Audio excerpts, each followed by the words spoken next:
Hi, everybody. Welcome to the FNS Wrestling Podcast, episode 15. I am your host, and as always, with me, as always, is my teenage son, Jackson. Say hello, Jack. Hi. I have a pumpkin. Yeah, happy Halloween, not everybody. We are recording on Halloween, and we're hopefully going to publish on Halloween. So hopefully you've got something fun, exciting, and safe to do on Halloween. What are we doing that's so exciting, Jackson? Eating candy. But what is our actual Halloween plan? You're not going out trick-or-treating this year?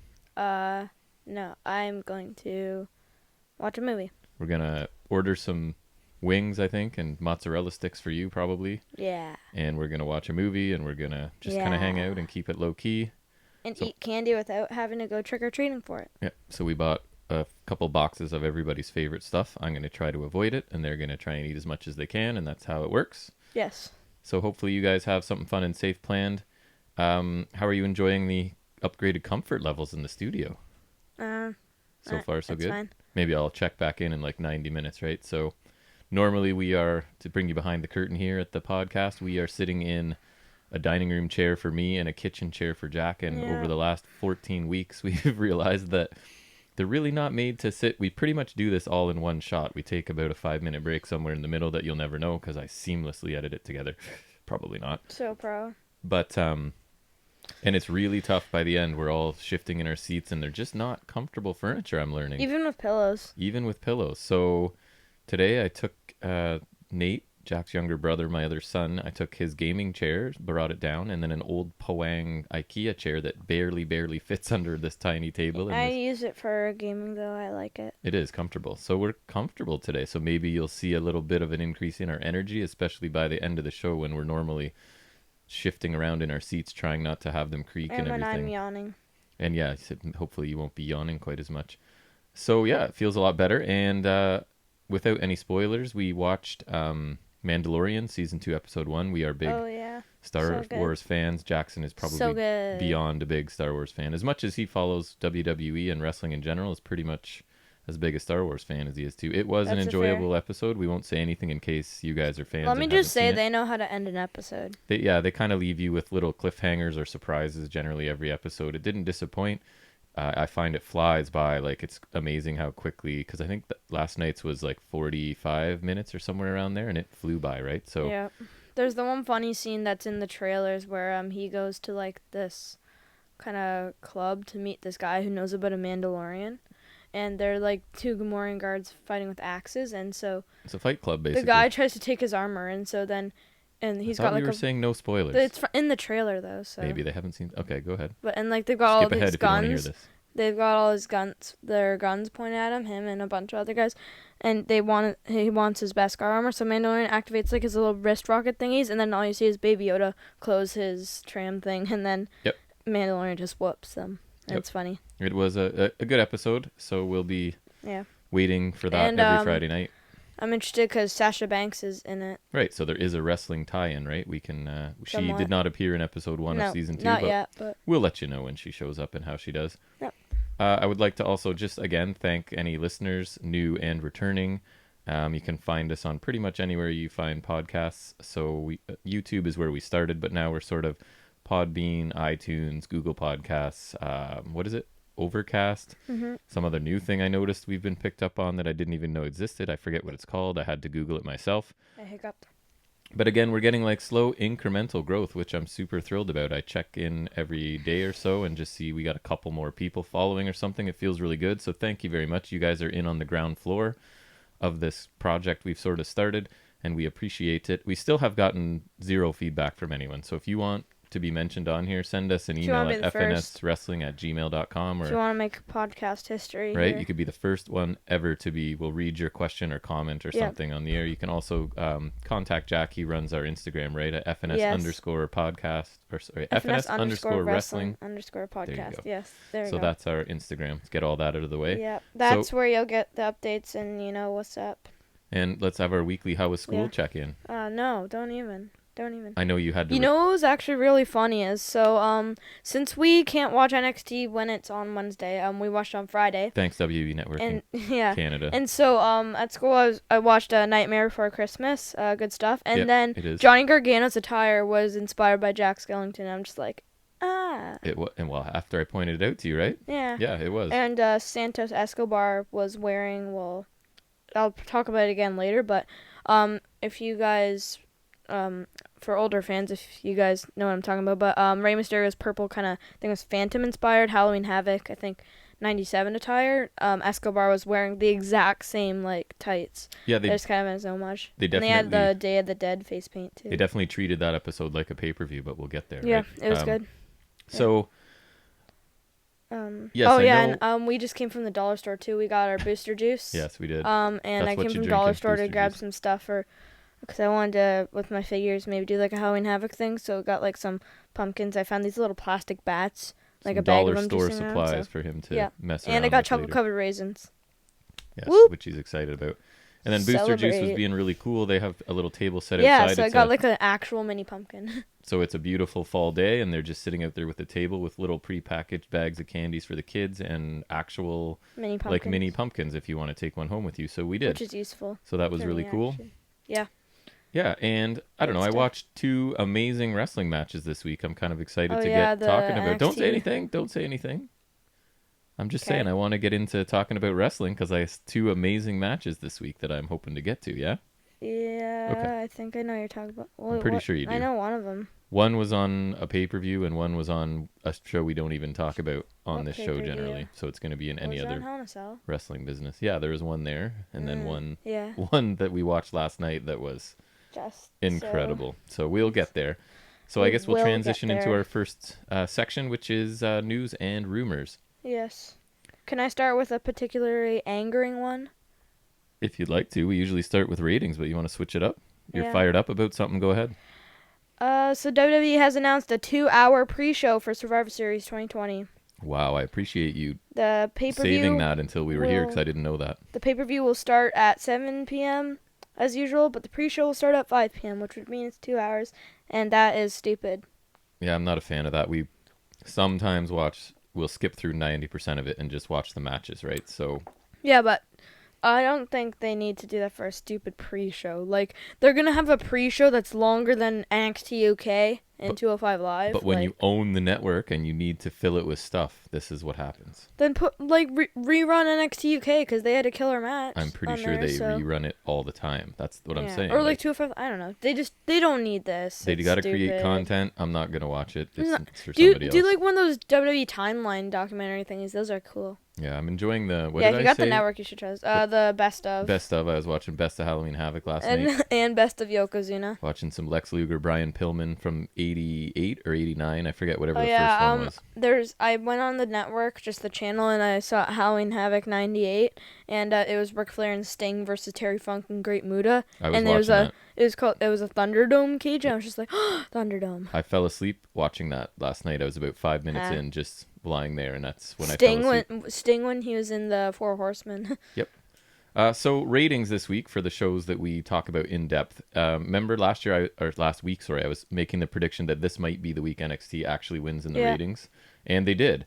So they finally win a battle in this war that they haven't won a battle in forever. I heard that they were still rated lower in like the overall TV programs or whatever. And in the demographic as well. So NXT averaged 876,000 viewers this week, which is They did hype the show well, though, so I guess it does make sense. They did. Up 36% and its highest viewership of 2020.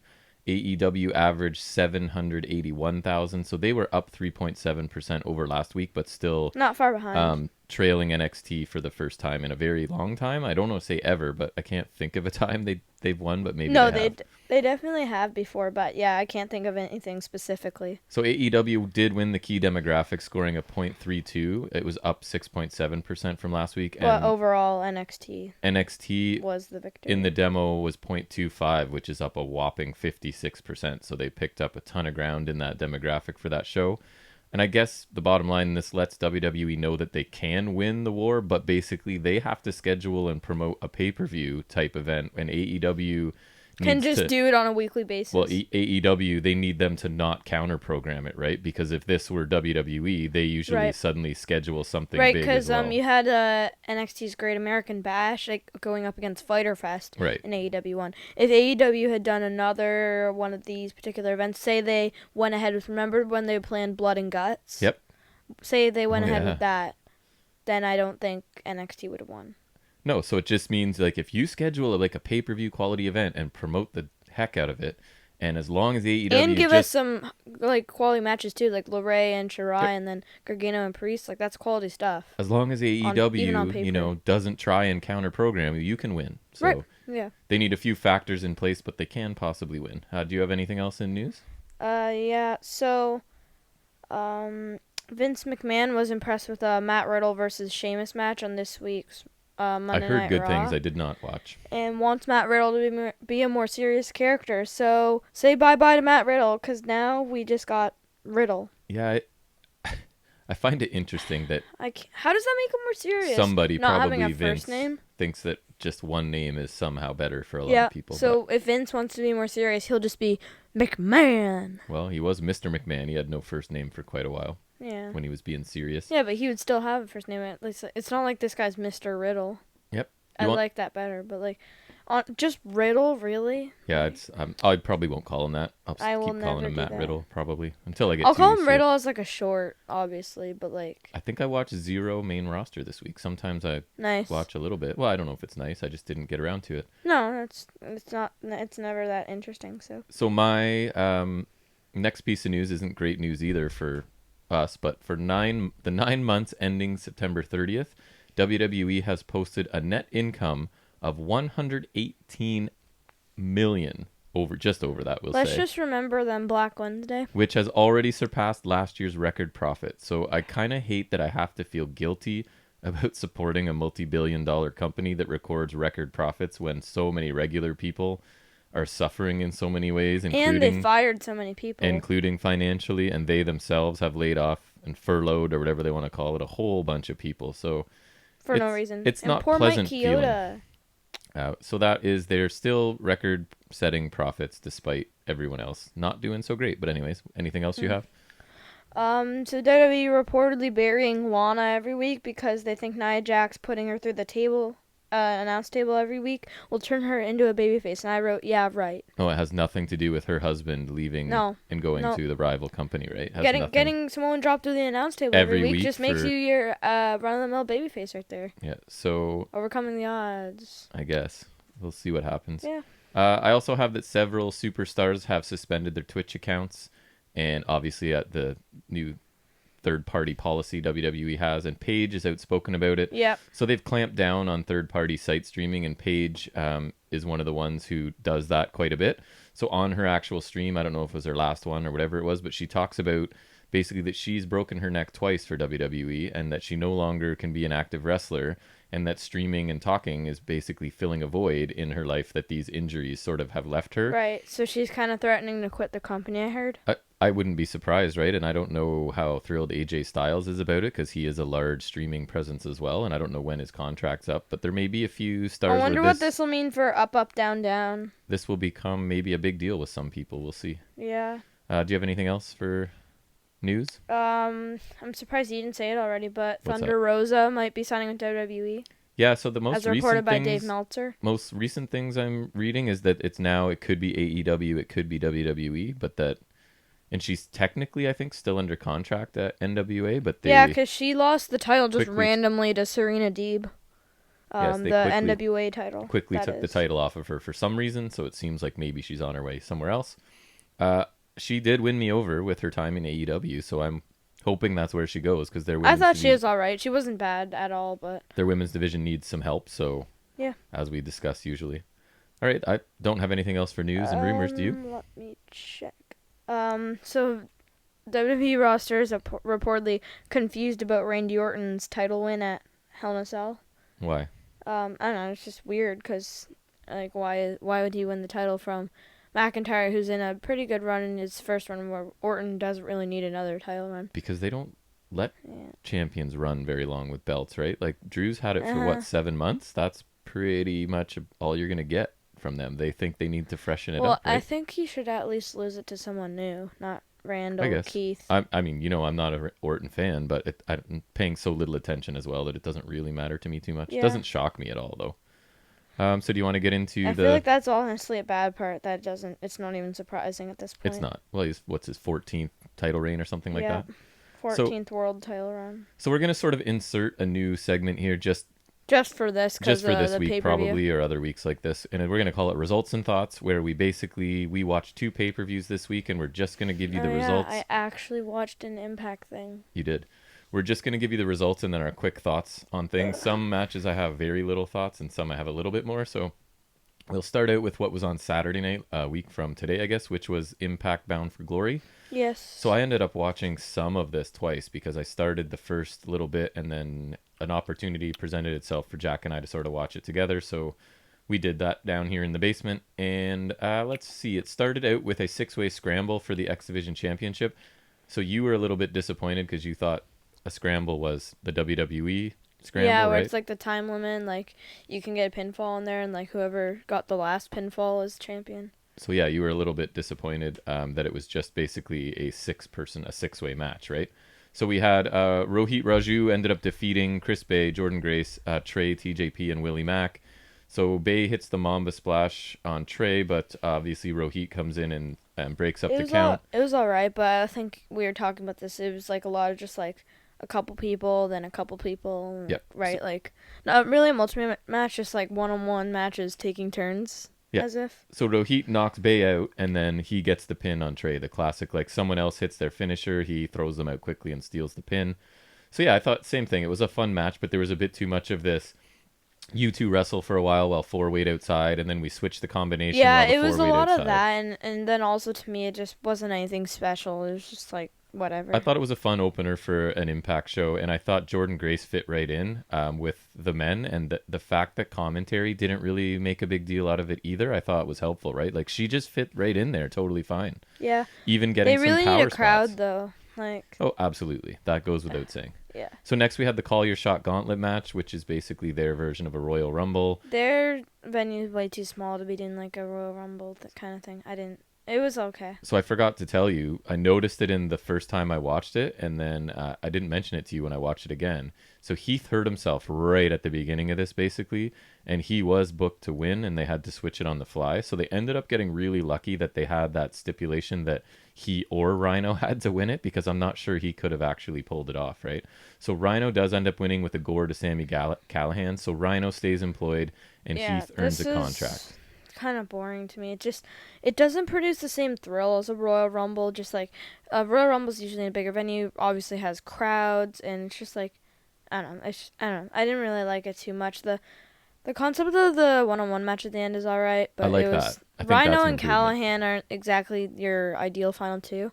I was kind of disappointed James Storm didn't win. Yeah, I thought it was a fun match. It was nothing special, and I think I was a bit surprised as well. Maybe James Storm's just there for a one-off, because I feel like if he were signing, they probably would have made a bigger deal out of him, because he's pretty awesome. Yeah. And he has a huge history with them. They've hyped this match so much. It's just like, it was very underwhelming. Yeah, so we had Swoggle, Davari, who was in ridiculous shape. Unbelievable shape, that guy. So there was a few surprise appearances, nothing that was super exciting. Brian Myers kind of got the like Kane treatment by eliminating a whole bunch of people in some creative ways, which I actually enjoyed, right? Like he and Swoggle eliminated someone, and then he sort of was acting like he and Swoggle are buddies, and then he takes the opportunity to throw Swoggle over. I think they are. And then he was they are, I think, in real life. Yeah. He was holding oh my goodness, Tennille Dashwood for like a photo and holding her, and then he just kind of throws her over the rope. So he eliminated oh my god, and Tommy Dreamer, a whole bunch of people. Tommy Dreamer came out in he has like a animal inspired haircut, which looked dumb. The face paint was cool, but like and he's had it still this week on Impact as well. Yep. Yes, he did. So then we get Jack. I don't think you watched this. I think you refused because I told you about it. So and I didn't have to watch it twice. Yeah. From an undisclosed location, we got Moose versus EC3 for I saw a bit of it, I think. TNA World Championship in a Cinematch, as we call them. And gross. I have Moose wins, because really he just knocked him out again with the title. This was stupid, and I didn't understand the point either. So this was honestly pretty awful. It was basically just a normal match that they put a soundtrack to, a really bad soundtrack in my opinion, and then they tried to play it off as this overly dramatic thing going on when really it wasn't any different than a regular match. It's for a non-instated championship, and right, for championship that doesn't really exist. It was almost cringeworthy to me. The sound was really bad in parts because you had loud music. Such a loud mat, too. EC3's minions sort of surrounding the ring, banging on the mat at times. This feud has two really good performers in it, I think, and I know it sounds like it's a waste of both of them, in my opinion. It sounds like I don't like EC3 from if you listen to this show, but I actually do. I just don't think what he's doing, and when he... So I think I heard it on another podcast, and I was like, yes, he gets a bit of Bray Wyatt syndrome, right? Where he uses lots of words and figurative language, but he's not really saying anything. And he's saying a lot without actually saying anything. Yes, a lot of words, not a lot of meaning. So when he pulls back from that, I find him quite good. So this feud needs to end, and I think it has. So yeah, and I think like Bray Wyatt, he needs to eventually find his stride again. Yes, and I think he can, and I think he's in the right place to do that. So these guys are hopefully moving on to something else. Yeah. Then we get Eddie Edwards versus Ken Shamrock. Oh, I also refused to watch this. I watched it. I had zero interest in it. I'm not a fan of either guy, as you probably know if you listen to the show. Shamrock wins with a belly-to-belly, followed by an ankle lock, and Eddie taps out. I actually thought this was a pretty decent match, if I'm being fair. I had no interest in it or either of these guys, but it was pretty good, and Shamrock's intensity is good, and I don't know. It's not like I want to see the program extended or I'm a huge fan of either, but if I'm being honest, the match was not bad at all. The next one you did watch, so the Tag Team Championship match, right? We get the North versus the Good Brothers versus Austin Fulton versus the Machine Guns. Not that there's much competition, but this is probably my favorite match so far. The Tag Team division and the Women's division is fun, and they sort of ruined the... Anyways, we'll get to that. The Women's Championship match is coming up, or the Knockouts Championship match. But for this one, interesting choice at the beginning, and I still haven't really seen why they did it, is Shelley is taken out. You get a really cool double underhook pile driver by Josh Alexander to Shelley on the ramp. So Shelley's gone, and somehow it's still okay for Saban's going to defend in a four-way match by himself, which I mean, Kane did that in that TLC match. So does this set the precedent of you just take out one of the tag team members and they still have to defend? Like, this is basically what they're telling me. I find it strange that it didn't become like a number one contenders match because the champions have just been attacked. I'm just annoyed that they didn't take out Saban instead of Shelley. Yeah, you like Shelley. Yeah. So anyways, I enjoyed this match, especially the last half hour or so, and I was a bit surprised the North won because I figured the Good Brothers are just going to win probably forever. And there was sort of a belt shot by Ethan Page from the outside, sort of reaching up and hitting, I forget who it was in the head now. And there's a pinfall by Alexander. So I thought this is a really good division and I was very happy match. With the result. Yeah, the North are awesome, and this was a pretty fun match, I thought. Four-way tag matches are always good. I can't stress this enough, but they really need a crowd. But yeah, it was a good match overall. Then we move into my great disappointment, and not that I don't like the people involved, but it's not what I was promised, right? So the Knockouts Championship match, Deonna Purrazzo with Kimberly versus Kylie Ray, and they're still running packages and everything as though this is going to happen. But there is reason for that. Yeah, there is. I was really looking forward to this more than any other match on this card, to be honest. This feud's been built really well. I love Purrazzo. I've just recently become a pretty big fan of Kylie Ray. She's awesome. So without any explanation given on the show, it's completely just Kylie Ray's gone, and Su Yung, who has been teasing becoming Su Yung again, but has still been her alter ego Susie. And I feel like this may have... I love Su Yung. Yes, okay, we love Su Yung. It turns out Kylie Ray just no-showed this for whatever reason. Which is a shame. But apparently what I'm reading is there's no bad blood and that Impact is ready to welcome her back whenever she's ready to come back. But and this is why I guess they offered no explanation, because they didn't later want to look ridiculous, right? By if something serious had happened to Kylie Ray and they're making light of it in some way or something, they would have taken a lot of heat. So I kind of understand. And I think they were maybe hoping she was just going to show up right until the last second, right? Because who knows what's going on. Yeah, if you look at Su Young's ring gear, she was really this was kind of hastily put together. We were wondering, right? Because she didn't have her full dress thing on. So we were like, did she just have to grab what I remember she could? When we went to Impact and she was the champion and she had her undead brides and I tried to get a high five from one of them and I never did. No, we did not, and we were right there trying to. It was funny. But they were pretty cool. Yeah, I love Su Yung. So this was a good match. It feels like Kylie's no-show to me has blown up kind of two storylines at once, right? That Impact's been working on. Like Susie's arc and then this one, obviously. Right, and the Kylie and Deonna thing and the Susie Su Yung transition is now had to be forced. Obviously, if if she's having like mental health issues or something, then obviously you can't do anything but that. But like, yeah, it does kind of suck. Yep. And Su Yung wins, and I thought it was a pretty good match. And I'm wondering if Kylie was probably booked to win here. Right. If Su Young's gonna win, just like even if she's challenging randomly,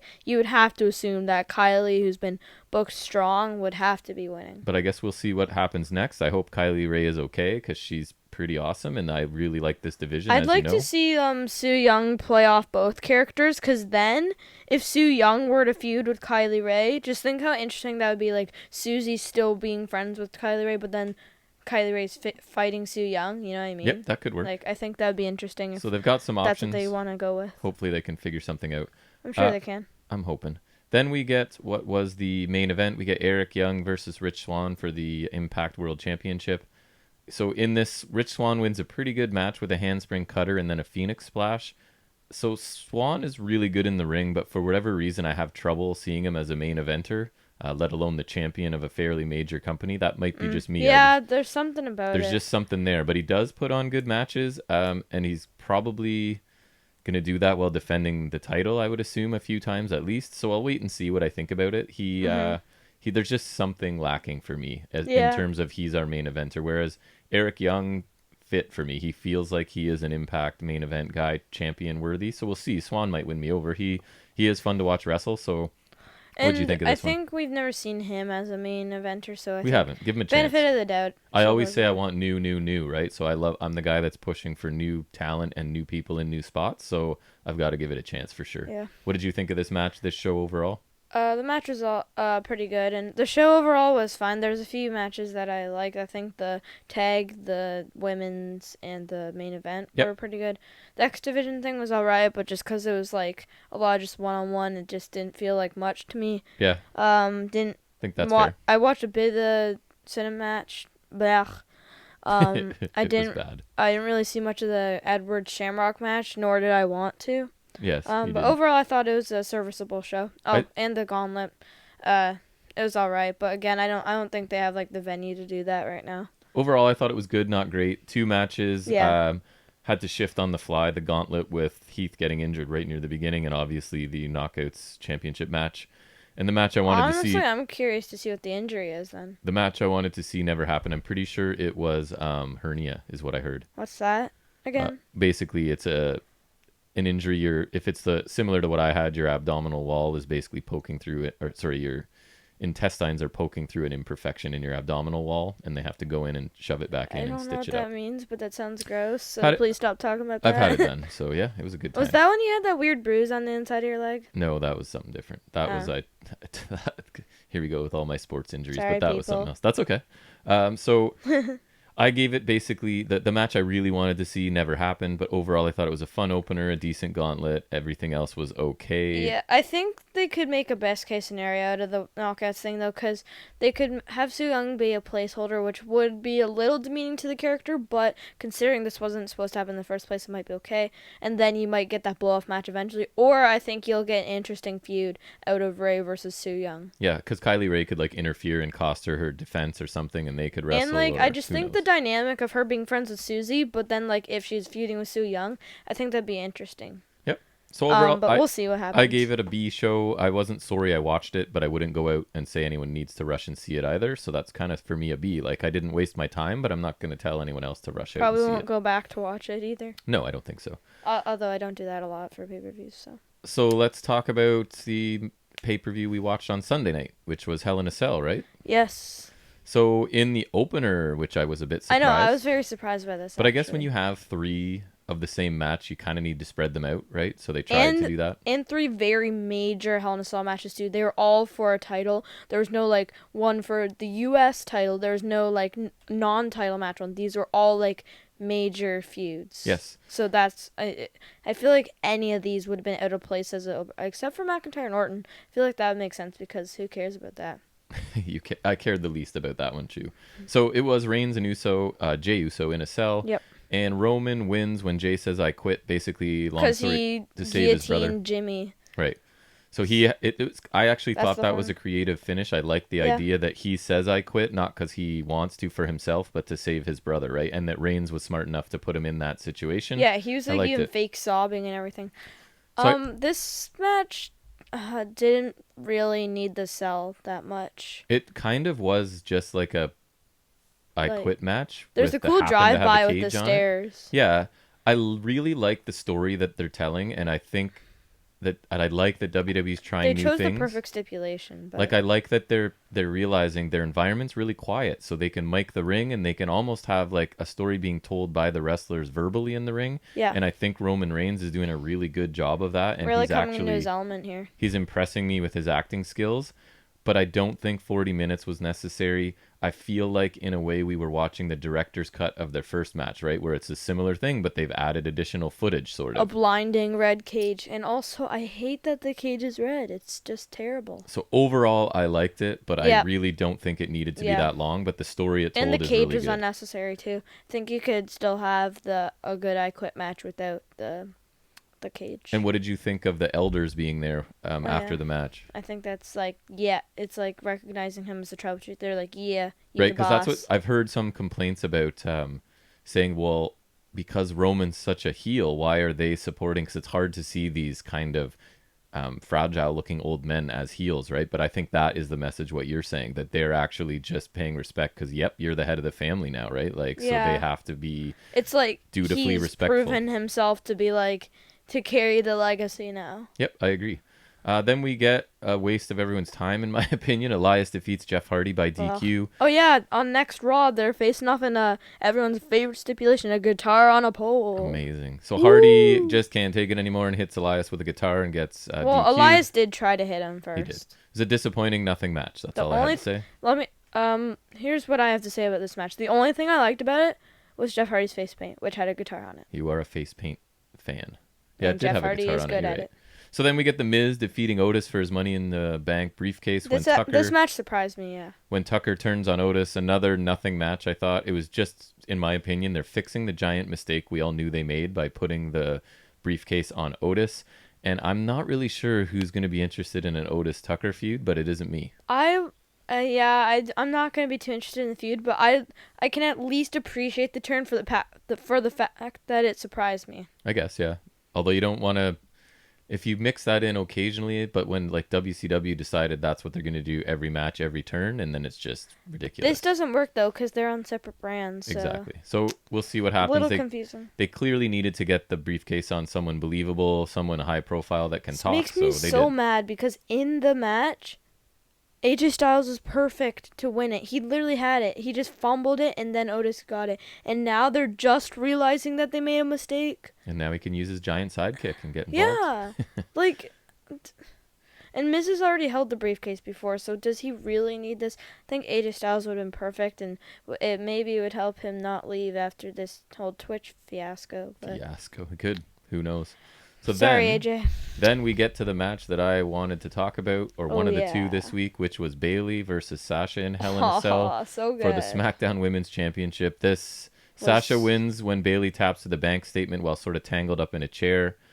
This match was fantastic. There's the one where the table's slanted and Bayley's trapped against the cell wall and Sasha runs up the table to hit the double knees. Yeah, these two beat the hell out of each other. So good. They're the holes that are in the steps. Yep. So like they had the kendo stick bridge between that and the cell wall. And then Sasha got sent face first through the kendo stick, which I thought was creative. And there's so many just cool spots. And I would say if you have the network, if you didn't already watch Hell in a Cell, yes, go out of your way. You don't have to watch the whole pay-per-view, but go out of your way to watch this match. This was very good. They spent so much time outside the ring, and normally I get really tired of that because all people do is kick, punch, throw them into. But they got creative. Yeah, and the cell I feel like was necessary here too, unlike the other match. Oh, this feud had been built tremendously, right? So this made sense. It was easily the match of the night.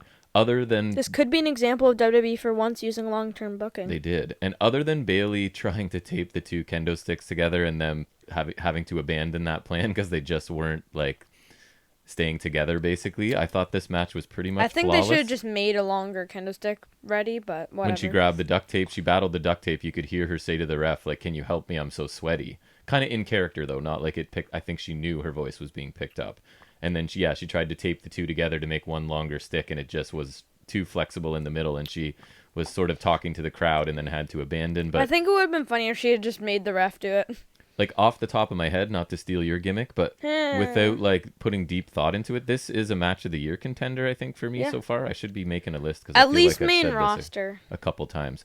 But yes, I love this match. It's worth going out of your way to see, in my opinion. Yeah, because last year's women's Hell in a Cell match, Sasha and Becky, was fine but not as good, and so this and then the first women's Hell in a Cell match, which was Sasha and Charlotte, are both classics, and I think you should watch this and the original one from 2016. Yeah, I love this. So going into another epic match we love that you should go out of your way to see, it's Lashley defeating Slapjack. I'm just kidding. In case you think I'm at all serious, don't go out and watch this. I would feel really bad if you did. I'm being sarcastic. Here's how bad this was. We didn't even know we were getting this. It was like literally the Hurt Business would choose Lashley's opponent. It's not even a decent... This was for the U.S. title, too. It's not even a decent TV match. I would be disappointed if this were on... So... Like, they could choose T-Bar, Mace, Ollie, Slapjack. They chose Slapjack, and also I hate the name Slapjack. It's awful. So Lashley wins It's Shane Thorne, for those of you who don't know. In under 4 minutes with the Hurt Lock. This was pointless. This was lame. And Shane Thorne... in my opinion, and I think you agree, is a talented wrestler. He looked bad here, and I'm pretty sure... It wasn't even his fault. I'm pretty sure it's the mask and visibility issues, because there's a couple kicks and things. Shelton Benjamin literally called him the one with the weird mask, and I don't disagree. His mask looks stupid. I think the physical structure of it is limiting his visibility, especially possibly when you're looking down. Because he had a couple kicks where he barely made contact, and he's normally pretty good in the ring. Like, we don't have any complaints. Like, and why is his mask so weird? If you look at Mace and T-Bars, I feel stupid saying those names, but if you look at them, they they look weird, but they at least look okay. Yeah, I think it's hurting him in ring. So hopefully they fix it. This match was awful. We've already talked too much about it. They fixed the openness of the mask with some decent looking face paint. Yeah. Right. And also for those of you who don't know, T-Bar is Dominic Dijakovic, Mace is Dio Madden. Ugh. And Mia Yim is now Reckoning. Right.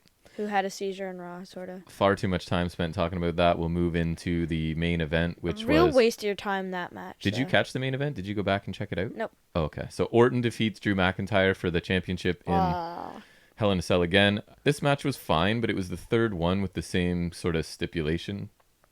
So... in my opinion, it shouldn't have been the main event. Either of the other two, I feel, would have been better as the main event. I was so disappointed because the women's match was rumored to be the main event, and it turned out to be so good. So much better. So this one was fine. For a Hell in a Cell match, it wasn't bad, but they climbed to the top at one point, and there's like a metal bar up there somehow. And then the part that killed it for me was them climbing back down and quote-unquote fighting on the side of the cage, while clearly neither of them were comfortable there, and and then it was basically Drew is quote unquote being pushed off, but he just 100% you can tell after he gets hit on the back.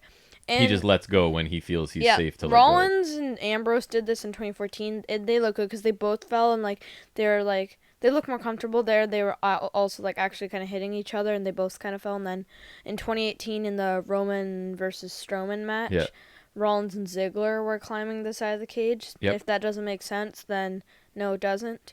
Because Ziggler, McIntyre, and Strowman were a weird group to start. Yes, they did the same bump. The Dogs of War. And I'm not saying I'm willing to do it at all, so full credit to them, but it really looked like two guys that were just trying to do this as safely as humanly possible. I think they both should have taken the bump, stupid Randall, but... So that, it kind of took me out of it, them gingerly climbing down this cage, and then Drew just waiting for the opportunity to let go and fall into the table. I think it makes more sense for them to climb up and then fight halfway, and then instead of climbing down. So what did you say overall for this pay-per-view?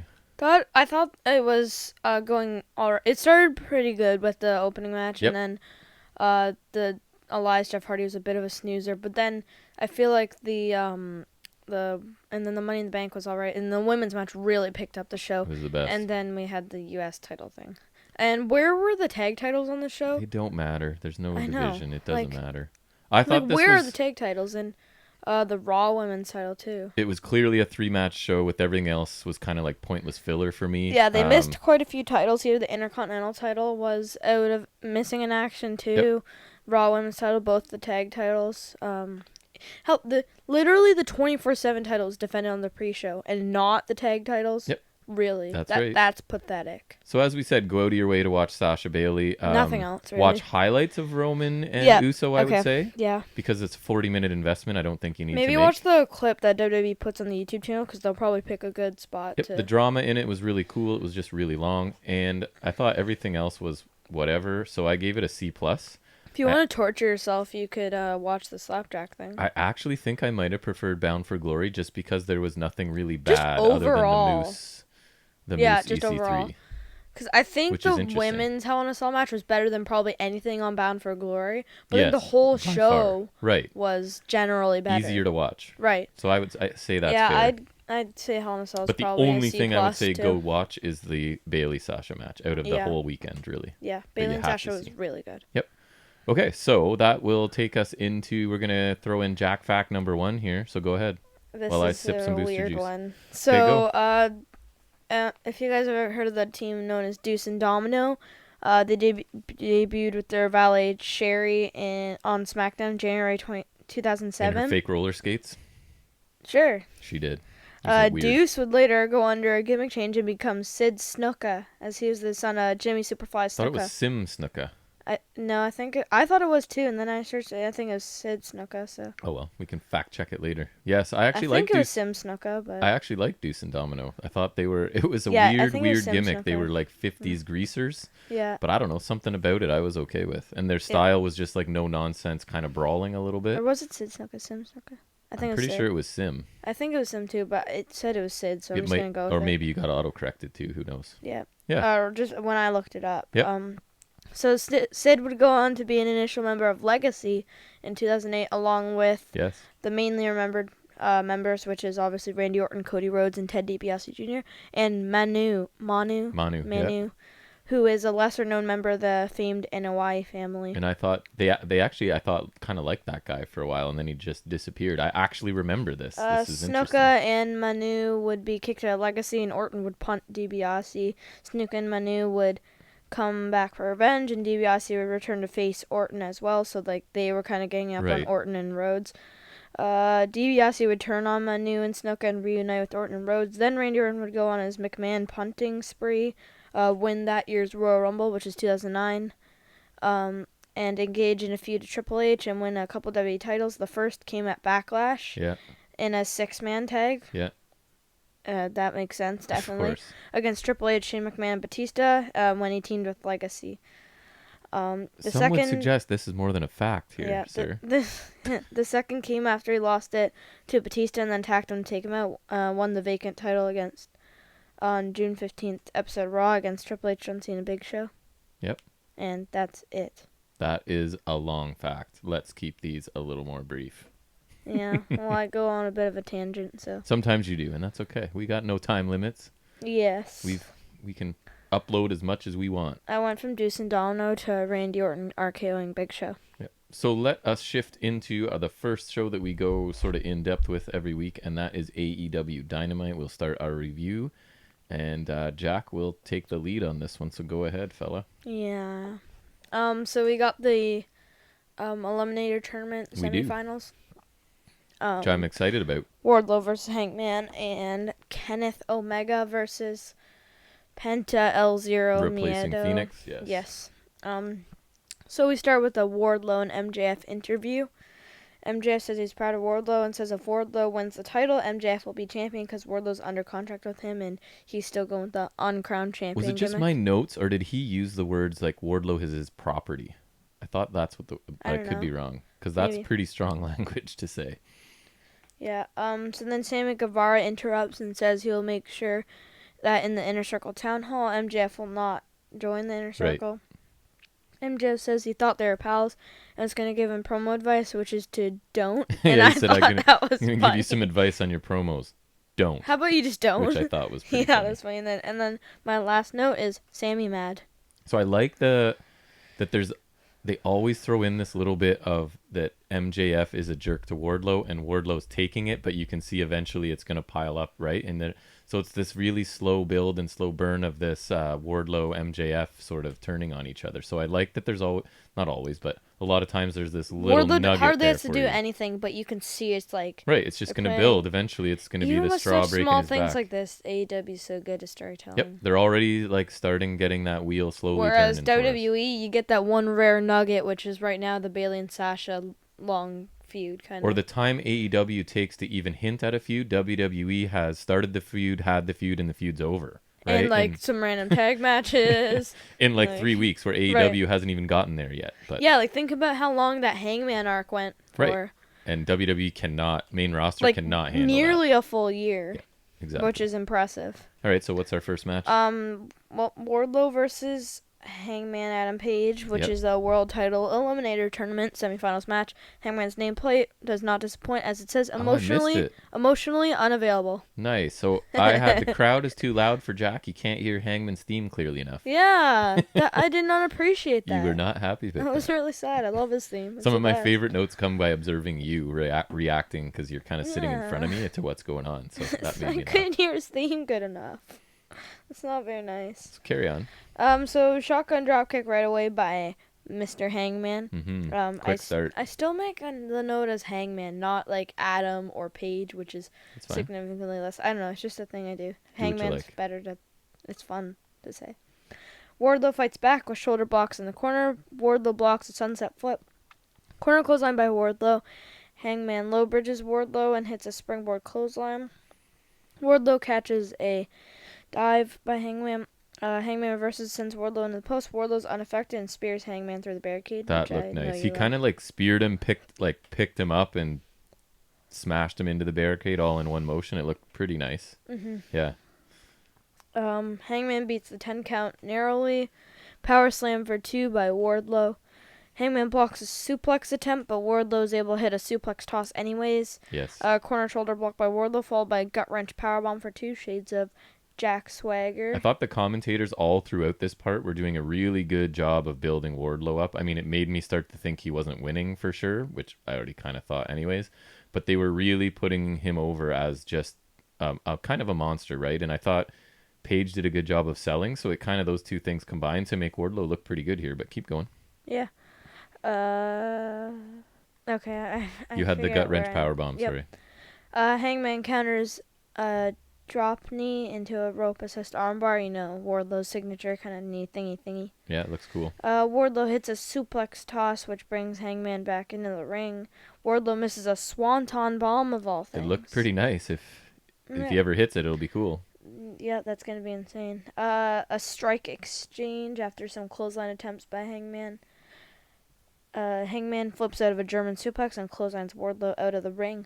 A top rope moonsault to the outside by Hangman, and then back in the ring with a running shooting star for a 1 count. Always by looks Hangman. good. Always. Yep.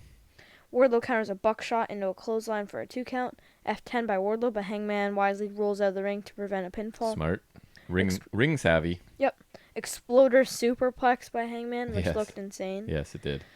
2 buckshot lariats get the win for Hangman Adam Page, and he's advancing to the finals. Yes, and not I wrote surprisingly. good match, and I'm pumped for the finals. Me too. I like Wardlow's style. He's like power move, pin attempt, repeat. Swanton kind of thing, really right? did surprise me, and that's good because now I know he might be capable of these kind of things, which is good to just mix in the style. I feel like he's done a really good job of slowly introducing that idea. Like I made the note last week, like there's always these few athletic spots, right? And I think he works slow, but I don't find it boring. And then he mixes in some impressive athletic feats along the way. Which will be good because then sometimes that can surprise you, and then you'll be like... So I think they can really use him and build him up. And Page barely got any offense if you really look at it, but he didn't need to look good. And the offense that he did get was like good offense. And I think that's what's special about him, right? Is he can sort of let the other guy take a bunch of the offense, get his little bit in, and it's still believable and cool. And I really enjoyed this match. I thought Wardlow looked strong, and the commentary team really tried hard to make him look like a monster. And I thought it was a fun opener. Yeah. And the tournament has been really good. It's like not a major tournament because obviously there's this number 1 contenders tournament, but it's been really good. It has. I still think that Kenny Omega match from last week was hilarious. The 2-second match? Yes. So what's next? John Moxley promo talks about defending the AEW title basically all year. He has. Says his match at Full Gear isn't against a number one contender. It's personal. Right. So he's trying to explain why it's not like the other matches. And why the rankings don't matter. So like I always complain. So maybe the champ gets one little favor where it's a personal match. They'll not worry about the rankings or something, right? Right. And sometimes like maybe I just like someone gets attacked and like they want to. Yep. Or like they want to try to give someone else a chance, like because maybe they don't have time to get them up into the rankings. They just want like that tag match, the 4-way. They want to give someone else possibly a chance. Yep. And that's fine. Obviously, the Young Bucks still ended up winning, but like they're trying to give other people a chance, which I can appreciate. Sure. Mox says Kingston doesn't belong because AEW is for hard workers, saying Kingston's like this snake kind of Kingston is like cutting corners and looking for the easy way out kind of thing, and that's not what AEW's for, is what he's saying. And he said that there's no room for this Eddie Kingston, right? Yeah, in AEW. And when he wins, Kingston will be all alone with his ego. Yep. So another strong, fairly short package further building this match. Mox is great. I don't think it's as strong as some we've seen I read recently. this article on What Culture, love them, so I was reading on their website like that WWE spent so much time building Roman Reigns as this John Cena, their main guy, that I really think that's why they let Dean Ambrose really slip through their fingers. They gave him crap stuff to deal with. They never really let him thrive like he is now. They really let him through their fingers. I also think he's the type of guy that is going to complain and be vocal when he's doing stuff he doesn't want to do, and I don't know if that necessarily does him any favors either, right? Like, I feel like maybe Roman is more likely to be the company guy and just kind of do. Yeah, but I think they really let a star through their fingers. They for sure did, because I was just about to say, even though this... I've liked a lot of his other promos recently better than this one, but he's to the point now where like a bad Moxley promo is better than most people's good promos. You know what I mean? Like, he's not quite Eddie Kingston to me. And I feel like AEW is where the guys that can talk are, right? Between Taz, Eddie Kingston, Moxley, I find MJF, I find Jericho. Starks is good, Jericho. Like, there's guys, and maybe it's not that their talking ability is better, it's that they have input in what they're saying, right? That it's not scripted word for word. It's just so free-flowing, too. Because in WWE, you have to be an actor, right? Because you're given a script, and that can be hard. Not everybody can do that. And you're not always given the freedom. I feel like sometimes you can. These guys have like bullets probably of ideas, and then they just kind of go from there, and you can see how much more invested they are. So anyways, carry on. So next we have Eddie Kingston versus Matthew Sydal. Right. Well, there was there. Oh, and sorry, go ahead. He was telling me to open my third eye, and I struggled with that. It was really difficult. But didn't Kingston come in and with the ring with a mic and kick somebody out or something? That's what I have. He cut a promo, says he wants to fight. There you go. Wants cameraman to get out of the ring, and Kingston says since Mox isn't here, he'll beat Sydal instead. And I tried to open my third eye, and I couldn't. He calls Mox a coward, and he hopes Mox is watching from home, right? I didn't think this was his best promo either, but still fine and good, and we don't need much more for me to want to see this match. So Kingston fakes a Greco-Roman knuckle lock, holds and counters, shocker, right? Mm-hmm. Corner chop by Sydal after evading Kingston, holds, counters, and this time arm drags. Yeah. Roll up for 2 by Sydal, drop kick by Sydal, slam followed by an elbow drop by Kingston, chops by Kingston, kicks by Sydal, capped off with a roundhouse kick for a 2 count. Kingston is seated on the top turnbuckle, and Sydal hits a nice Hurricane Rana. Yeah, he looked good for a flurry Sydal follows with the top rope Meteora for a 2 count. Multiple roll-ups by Sydal don't get a pinfall. Spinning back fist by Kingston, but then Kingston opts to use a bulldog choke to tap out Sydal, and Kingston keeps the hold until Sydal quits, kind of sending a message to Jon Moxley, and Kingston wins. And a decent match that will help build to this mega match that they're setting up. And at the end, as he's refusing to release the hold, I think he apologizes to Mox there, right? He looks in the camera. I thought this was fine for what it was. They made Sydal look good for a stretch, and I think Kingston's the type of guy where even lesser opponents should look good against him for bits of the match. Like, I don't think he's a dominant, you get no offense for the other guy. This is pretty much what his matches should be. Sydal looked good for little bits, and we all knew what the end was going to be, so it was fine. Yep. So next we have an FTR and Young Bucks video interview with Excalibur. And they're in separate locations, right? Excalibur's with the Young Bucks, and the FTR, it's like a split screen. With FTR is somewhere else. Screen. So go ahead. Matt says a little ankle injury won't stop a match that is years in the making. Yep, he'll be ready for Full Gear. Dax says this is a dream match, but FTR care more about the titles, so they're just going to probably win it at all costs. Excalibur says he's been friends with the Young Bucks for many years, and then FTR interrupt and they're like, yeah, that's why you have a job. Yeah. And I thought that was funny. Mm-hmm. Excalibur says Matt's injury might be payback for their new attitude. Matt says sometimes good people do bad things, and says the Bucks needed the killer instinct. FTR manipulated them, and Hangman, FTR manipulated them and Hangman, and then that brought it back out. Yeah, I have some issues with it, but carry on. Yeah. FTR say Excalibur didn't ask them enough questions, and then they leave.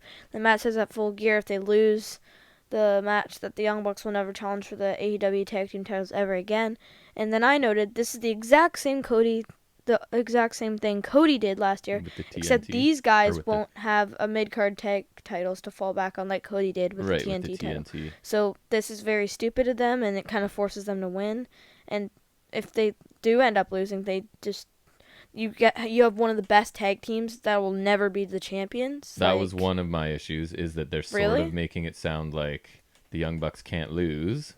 So I don't feel like knowing what the end is going to be, right? The other thing, it feels like a rush job to establish a babyface team in a dream match where both of them are kind of heel characters right now. Yeah, this was a rush way of like, so maybe you're gonna get your comeuppance for super kicking everyone, and then Matt's really trying to sound facey that FTR manipulated Paige, and the fact that they made us snap and I don't know. I feel like if they were going to plan this match, then why did they need to be kind of heely in the first place? So it feels like a major just a rush job to switch somebody. Or could they have waited for this match?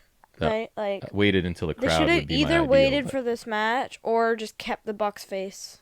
So I don't think that this is a very good justification of super kicking random people, including elderly gentlemen like Tony Schiavone, right? Like it's just even FTR made us do it by some. So I don't know. I like FTR in this segment, but I really didn't love the angle the Young Bucks were working, and I like FTR walked out and everything because they thought Excalibur was giving too much attention to the Young Bucks, right? So they just left the interview. So I like that part, but I really didn't like the Bucks' justification for their sort of, I guess, this immediate face-ish turn. But anyways, AEW is good for the most part, so I guess we'll see how this plays out. Match will be amazing. So I'm sure I won't care at that point. But next we have a segment I was actually quite excited for, the Inner Circle Town Hall, because Jericho's in it and Jericho's hilarious. Yes, Jericho and MJF, you can barely go wrong with the two of them together. But we'll see. It's hosted by Tony Schiavone and Dasha Gonzalez. Inner Circle come out, so does MJF. First person to ask a question is Luchasaurus. Lucha says he has a master's degree. Lucha asks what MJF can bring to the Inner Circle's financials. Did not enjoy this. It was Luchasaurus using huge vocabulary and ha ha ha. It's funny because he's a dinosaur, but he's really smart. It was a bit too silly for me. Not a fan. Next person to ask a question is Britt Baker, and Reba's kind of being a nerd here, just being like, "Oh my God, Mr. Jericho," gushing over Jericho. Yeah. Which is fine. Yep. Britt is asking about MJF, or she's asking a question to Jericho, about MJF's bad friendship track record, and Jericho says he isn't stupid like Cody, and if MJF tries to betray them, they'll knock his teeth down his throat. Yeah, and it's sort of this idea that it's going to be strictly a business alliance. They're not dumb enough to think that MJF's a loyal and their buddy, but if they do decide to take him, it's going to be like a business. Yeah, and MJF says they'll get a lot of green and gold, which I thought was a clever line. Yeah, remember that. So he's suggesting why they should join up with him, right? Because they'll get lots of money and gold. Just file that away. Go ahead. Because I got some grievances with this segment. Yeah. So just remember that. Go ahead. Peter Avalon question next, which is interesting. Yep. Peter Avalon wants to join the Inner Circle, and Jericho laughs so hard and says, "No way." At some point, MJF put up a graph too. Yeah, and I thought that was financials question. That was a miss for me as well. Next question is Eric Bischoff. Mm-hmm. Asks what MJF can do for the Inner Circle. MJF says friendship, and I'm just like, okay. Right after he just answered that question and said money and gold, Bischoff asks the same question and he gives him a different answer. Did not like this. Sorry, go ahead. Maybe he's doing both, but yeah, I see what you mean. Right? He answered that already, Eric but now it's a different answer. What MJF thinks the Inner Circle can do for him. MJF says there's one flaw to him, and that is team spirit, and he says the Inner Circle can help him be a team player. So there's another duplicate question about stabbing your friends in the back in the past. What is going on with this segment? Eric calls Jericho and MJF prima donnas. Asks, what if MJF and Jericho butt heads because they're both egomaniacs? Jericho wants to know that MJF won't betray them. MJF says he has done everything, presence, friendship, and the greatest segment ever. And then asks Jericho what he hasn't done. And Jericho says, oh, you haven't beat me. So then Jericho challenges MJF to a match at Full Gear. And if MJF wins, he joins the Inner Circle. So I really like Jericho's serious bit at the end, but surprisingly, and then sorry, I'll finish. Then, I thought you were done. MJF says he will do whatever it takes to win because it's his biggest opportunity in his career. Blah blah blah. Ortiz says he and Sammy don't want MJF in the Inner Circle, so Ortiz challenges MJF and Wardlow to a tag match versus him and Sammy, and warns MJF they won't make it to Full Gear. Right. I thought it was a pretty good segment. There was entertaining bits. I obviously was disappointed in this because we've always said, like, put Jericho and MJF together and just let them go. I feel like they didn't do this here. There was some good bits, and then there was those contradicting things that MJF was saying. And I thought it was too long. It wasn't entertaining enough considering the talent involved. I thought it was overproduced. You need to give these guys 2 microphones and a bit of time and a vague outline. You don't need all the extra people and props and things outside of the dinner debonair. Like, I get that. That was a huge production. But in this case, I thought all the questions and attention on other people took away from my interest because I just want Jericho and MJF to just go back and forth, right? All of the extra stuff and the repeating questions with different answers I thought was weird. I did not love this segment. I'm not going to lie to you. And I thought I would for sure. But I got to be honest. It was okay to me. There was some good bits and some bad bits. For me, it's the first misstep in this whole MJF Jericho thing, but it's definitely salvageable. I'll still look forward to any segment they're in because I think this will be the exception, not the rule, to them working together. Nice. Carry on. So next we got a quick Team Taz promo. Talks about Will Hobbs and the recruitment offer and says Hobbs needs to make a decision sooner or later. Right. And there's nothing much here. No, just that Hobbs is big, tough, and mean and would fit in well with them, but he's got to make a decision, right? And I thought it was just a nice, quick way to remind us of this storyline. And I mean, Taz on the mic is almost always good, right? So I thought this was decent. And I like Will Hobbs, so I'm hoping this means that we get more of him, which I think we clearly will. I would like him with just like having this oddball team with Darby Allin, so I personally hope he doesn't join, just so that him and Allin can fight Team Taz. I don't think he's going to end up joining, but I think it's going to be he fights them for a bit, and hopefully, I think he and Darby Allin would be a super interesting combination, to be honest. Yep. So next we have Cody versus Orange Cassidy for the TNT Championship in a lumberjack match. Which I said to you, I'm not sure why I understand why this is a lumberjack match. Because Dark Order said they're going to interfere, so make it legal for them. But then they're lumberjacks and they do interfere. And I'm just I don't know. So the Dark Order said they're going to interfere, so you're going to make it kind of legal for them, and give them put them right at ringside so they can. I don't think it's legal, but it's like you're going to put them right there and make it maybe legal, So I don't know, interesting choices made a couple times this episode, but go ahead. Tell us about this match. So get our introductions for a title match. Holds, counters, and a bit of a stalemate. Cassie fakes the hands in pockets to take down Cody. Orange sends Cody into the corner. Dark Order attempt to trip up Cody.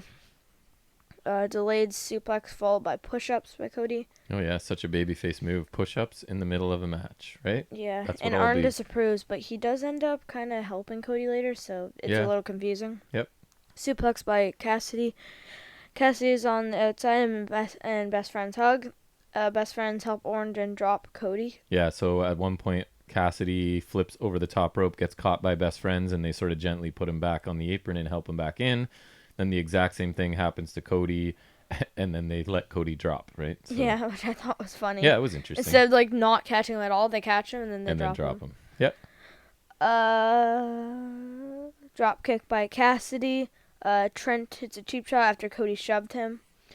Top rope crossbody by Cassidy. Orange pushes Cody out of the ring to reverse a figure 4. Swinging DDT for 2 by Cassidy. Yep. Lazy splash is countered by Cody. Cody sends Cassidy out with a clothesline post-commercial break, and there's a lumberjack brawl going on. Yeah, back from Cody and Cassidy on the top rope. Cody superplexes Cassidy onto the lumberjacks. Yes. Shocker. That never happens, ever. Yeah, suplex onto a cooperative group outside. Man. They're all just like, is what I have. They're all standing in a group. Fall on us? Yeah. Anyways. Is it now? I guess you have to do it. Yeah. Can't help it. Dustin helps Cody up, and the Guns help Cassidy up. Cody Cutter for a 2 count. Lazy chops by Cassidy. Super kick by Cassidy, and Cody retaliates at the clothesline. Stomp knock millionaire. I hate that name. Followed by a diving DT by Cassidy. A beach break by Cassidy for a near fall. It's a really nice string of offense here. I love the beach break. Finishing with the beach 5 break. distracts the ref, and John Silver hits a pump kick on Cassidy. Arn Henderson hits a cheap shot on Cassidy too. So I'm like, is Arn now helping Cody be a heel? Right. Crossroads for the win for Cody. He retains the TNT title. This is all right. It felt cluttered at times for me. It wasn't terrible, but it felt cluttered at times. It had good spots and bad spots. I agree. I thought it was good, but the winner was never in doubt for me, right? Yeah, and then there's a bit of a mass brawl at the end, and then the Gun Club clear the ring for some reason. Yeah, I think it was just a matter for me of how they were going to keep Orange looking strong, because I knew he was going to lose. Well, all the cheap shots. And this is what they chose to do, and I'm okay with it. So, he lost with some interference and some et cetera, so he hopefully still looks strong and can do something else, but I never thought he was going to win the title here. Yeah. Next, we got a quick best friends interview, and Kip Sabian and Miro interrupt, and Kip and Miro give a Halloween gift and then attack them, and the gift was just the arcade machine button board thing. Yeah, super exciting business here. Sorry, Kip. So I'll watch these guys wrestle, but I can't pretend to be behind the build for this so far, because I'm not. It's one of those stupid builds, like Jericho spilling coffee on Kane, or... But Jericho can make that work. That's the difference. I'm feeling these guys aren't making this work. Or Ambrose throwing popcorn at Kevin Owens. So this is disappointing because I love Miro, but I love Kip Sabian. And I don't have much interest in him so far, but who knows? I love Kip Sabian. Okay. And I'm sad for him right now. Moving on. Serena Deeb versus Layla Hirsch. I don't know who that is either. For the NWA Women's World Championship. Serena did beat Thunder Rosa for the title. Yes. Because we think she's on her way out. So my first note is I have no interest in this match, and I love women's wrestling, and I still don't want to see it. But anyways, keep going. So introductions, holds and counters, arm drags by Deeb, roll up for 2 by Deeb, roll up by Layla for 2, corner forearm and double knees by Hirsch, followed with a drop kick for a 2 count, roll up for 2 by Deeb. Hirsch targets arm with multiple moves. There was that one awkward one. Oh yeah, there was. If it wasn't, I forget what exactly. She kind of dropped down, and then handed her arm back to her. Oh, that's right. She went away. She gave up on working the arm, walked away, and then realized she was supposed to keep working it for something else to happen, and just came back and handed her arm. Kicks a knee by Hirsch, followed by a German suplex. Hirsch misses a moonsault. Serena hits a swinging neckbreaker, followed by a rude awakening. Serena wins via submission that I only know as the Tequila Sunrise, which the Usos used to use in their heel phase. And Serena retains the NWA Women's World title. So I had no interest in this match, and I came out of this really liking this Layla Hirsch. I thought she looks really unique. She's very small and compact. She has very small legs. Kind of like a Tyler Bate build. She's fluid in the ring. She's got an amateur background. I think that if she's not signed, they need to sign her. I enjoyed this match because of her, and I love it because I've never heard of this girl or seen her. And I thought she was really good. And if she's at all relatively new to professional wrestling and she's picked it up this quickly, I think she looked really cool. And I prefer her to many people that are already in their women's division. So I hope to see more of her. Riho. She also showed a little bit of personality in some of her taunts and whatever celebrations and things. So the women's division needs depth. So sign this woman. I thought she was impressive. Nice. Yeah, I was very pleasantly surprised. I thought she was pretty good. Yeah, a nice surprise there. Yep. But I never thought she was gonna win. No, of course not. But Deeb is capable, but I find her boring. You know what I mean? I'm not saying she's a bad wrestler. She's AEW's Natalia. She just doesn't do much for me. Yep. She's the Natalia. Mm-hmm. Hikaru Shida interview. This is just to set up Shida versus Rose for Full Gear. I don't care. I don't care a lot either. I mean, I like Shida, but she has... I kind of like Shida. I like her in ring. They've really developed nothing else, right? We know nothing really about her, no personality other than she's a strong wrestler. And Nyla Rose is fine as your monster. Yeah, but she's kind of boring. It might be okay. She's better than Nia Jax, though. I'm not thrilled about it, but it's okay. Yep. So next we have Shawn Spears versus VSK. I put, is this dark? Did we accidentally switch to dark by accident? Spears immediately hits the Death Valley Driver for the win. Sorry, Death Valley Driver that we call the name of another move that already exists? Yeah, so he calls the Death Valley Driver the C4. C4 is a Spanish fly. So that not annoys me. This. I'm not a fan of this segment or this feud. He wins. Yeah, and then there's a costume guy who's got a Mantar head. Yes. Heckling Spears. It's Scorpio Sky, which I knew right away. Of course. And a TKO by Sky. I don't care about this feud. TKO looks cool, but this is not, doesn't feel like AEW Dynamite feud. It feels closer to dark. This feels like a dark feud. And it's funny because they talk about Sean Spears. His record is 14-2 or something. And he's dark. So this is what college. I think those 2 losses might be to Cody. So they need to do what college football does, where when they're ranking their teams, they also factor in strength of schedule. And I think college basketball might as well. Like, so what they should do is you're 11-0. If you beat all terrible teams, that's not as valuable, right? You know what they should use for the buy-in is that's where they should put some dark feuds on there. They could. So I think that'd be kind of smart. I'm saying if you're building a 14-2 record, like fighting Kansas Soup, like it's not the same thing as beating actual wrestlers. You know what I mean? So anyways, what's next? Young Bucks versus FTR is set for Full Gear. Nice. Shida versus Rose for the AEW Women's title. Jericho versus MJF, Inner Circle Initiation. Set for Full Gear. Orange Cassidy versus John Silver will be on the buy-in. Yeah, I'm kind of interested in that. Jericho's going to be on commentary next week, and then we get Sammy Guevara and Ortiz versus MJF and Wardlow next week. Yep. Miro versus Trent next week. Spears versus Sky next week, which I thought would be on Full Gear, but I'm not mad that it's not. Oh, I don't think it needs to be. Although maybe there'd be a non-finish. And ready for randomness? Yeah. Cody and the Gun Club versus, I think it was Cabana, 5, and someone. Yeah, seems kind of Dark Order, but I do still like that they let us know what's coming up the next week. It makes it sound like they're actually prepared and planning ahead. So I do like the reminders of what next week's going to be. Yep. And then Mox and Kingston set to face off next week. Right. Like face to face. Yeah, not wrestling. No. Yeah. They'll have a conversation, I'm sure. And then we get to our main event. Yes, which we're very excited Penta about. L0M, who I love, he's great. Versus Kenny Omega. And so long Kenny Omega introed again. I must say props to Justin Roberts. Really funny. Really cool. Yep. And just like this character Omega is doing is so interesting to me, and I anticipate taking few notes and just enjoying, so have fun, Jack. So I won't support you much on the notes, I don't think, because I was just like, I probably just want to watch this one. So go ahead. How nice for you. It was. The broom dancers were disrespectful because they were wearing Lucha Bros masks, which is not nice. A funny touch, kind of. This match better be good, is what I was saying, and I don't think it disappointed. The match starts, Kenny's wrestling in a shirt, which I thought was weird, holds Me and too, counters. I made a note of it. Kenny, it reveals he's wearing the AAA Mega title underneath the shirt. Right. Just kind of taunting Penta and also taunting Phoenix, who is at ringside, because he beat Phoenix for the title. Nice. Good detail. Yep. So we get chop exchange. Kenny Omega removes his shirt and gets chopped real good.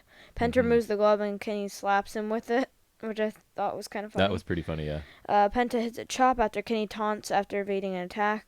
Penta goes over Kenny and hits a backstabber, like kind of a float over.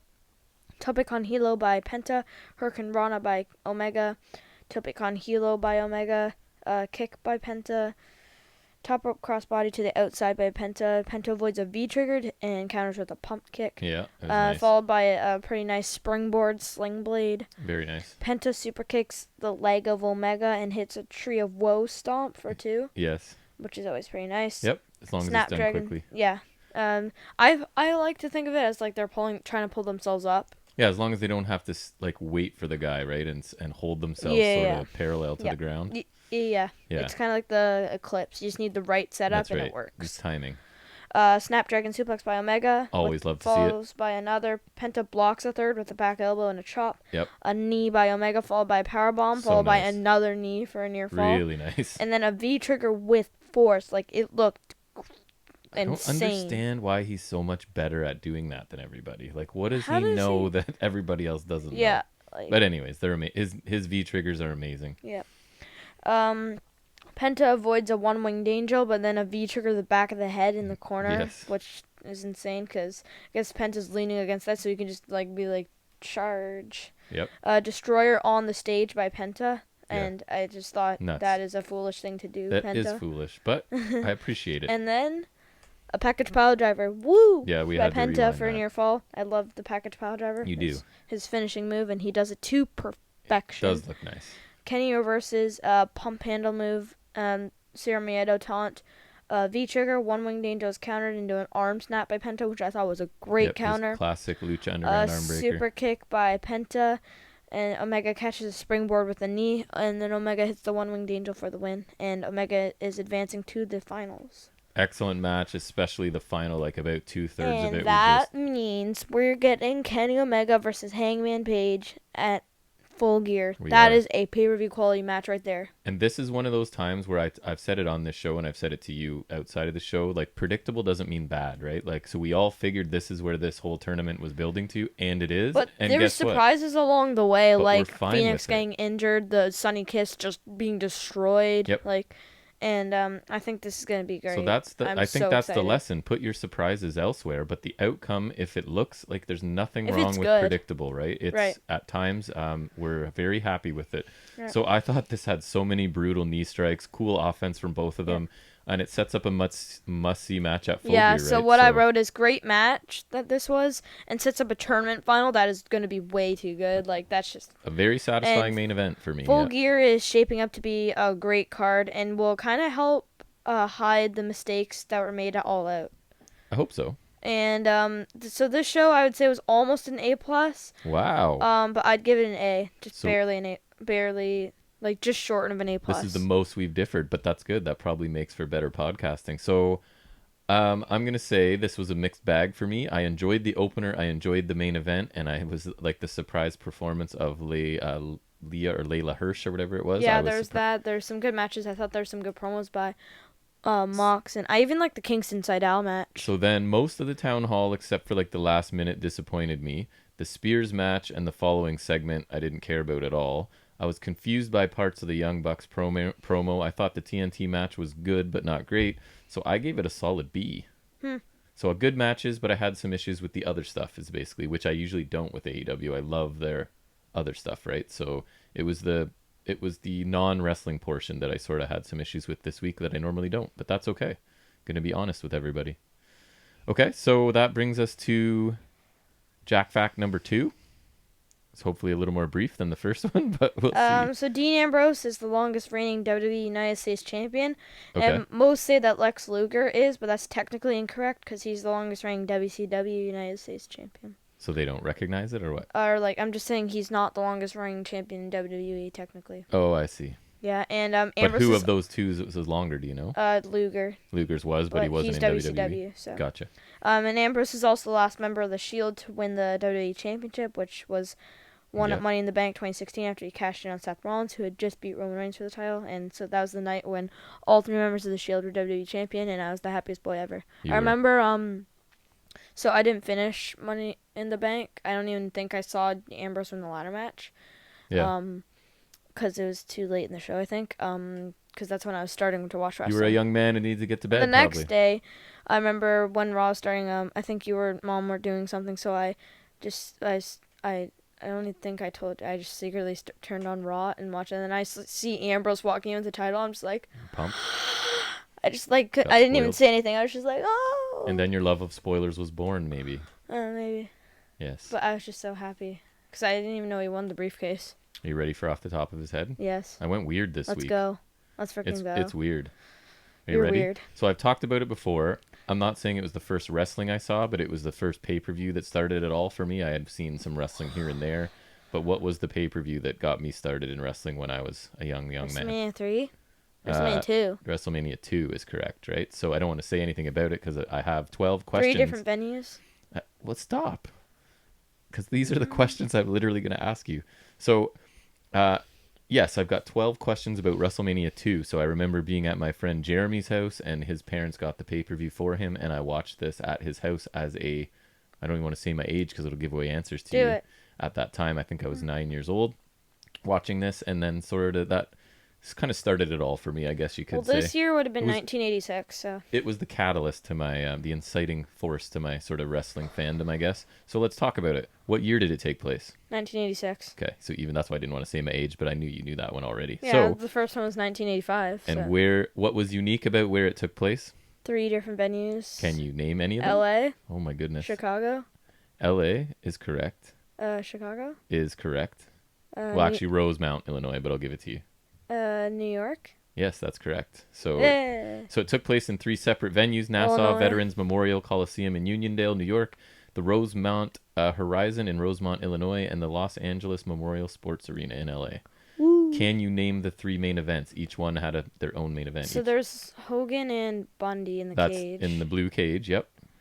The boxing match. Correct. Between who? Mr. T and Roddy Piper. Correct. The last one's hard. Battle Royal. No, it was not the main event. I actually had written it down because I thought it was, and then I looked it up, and it was not.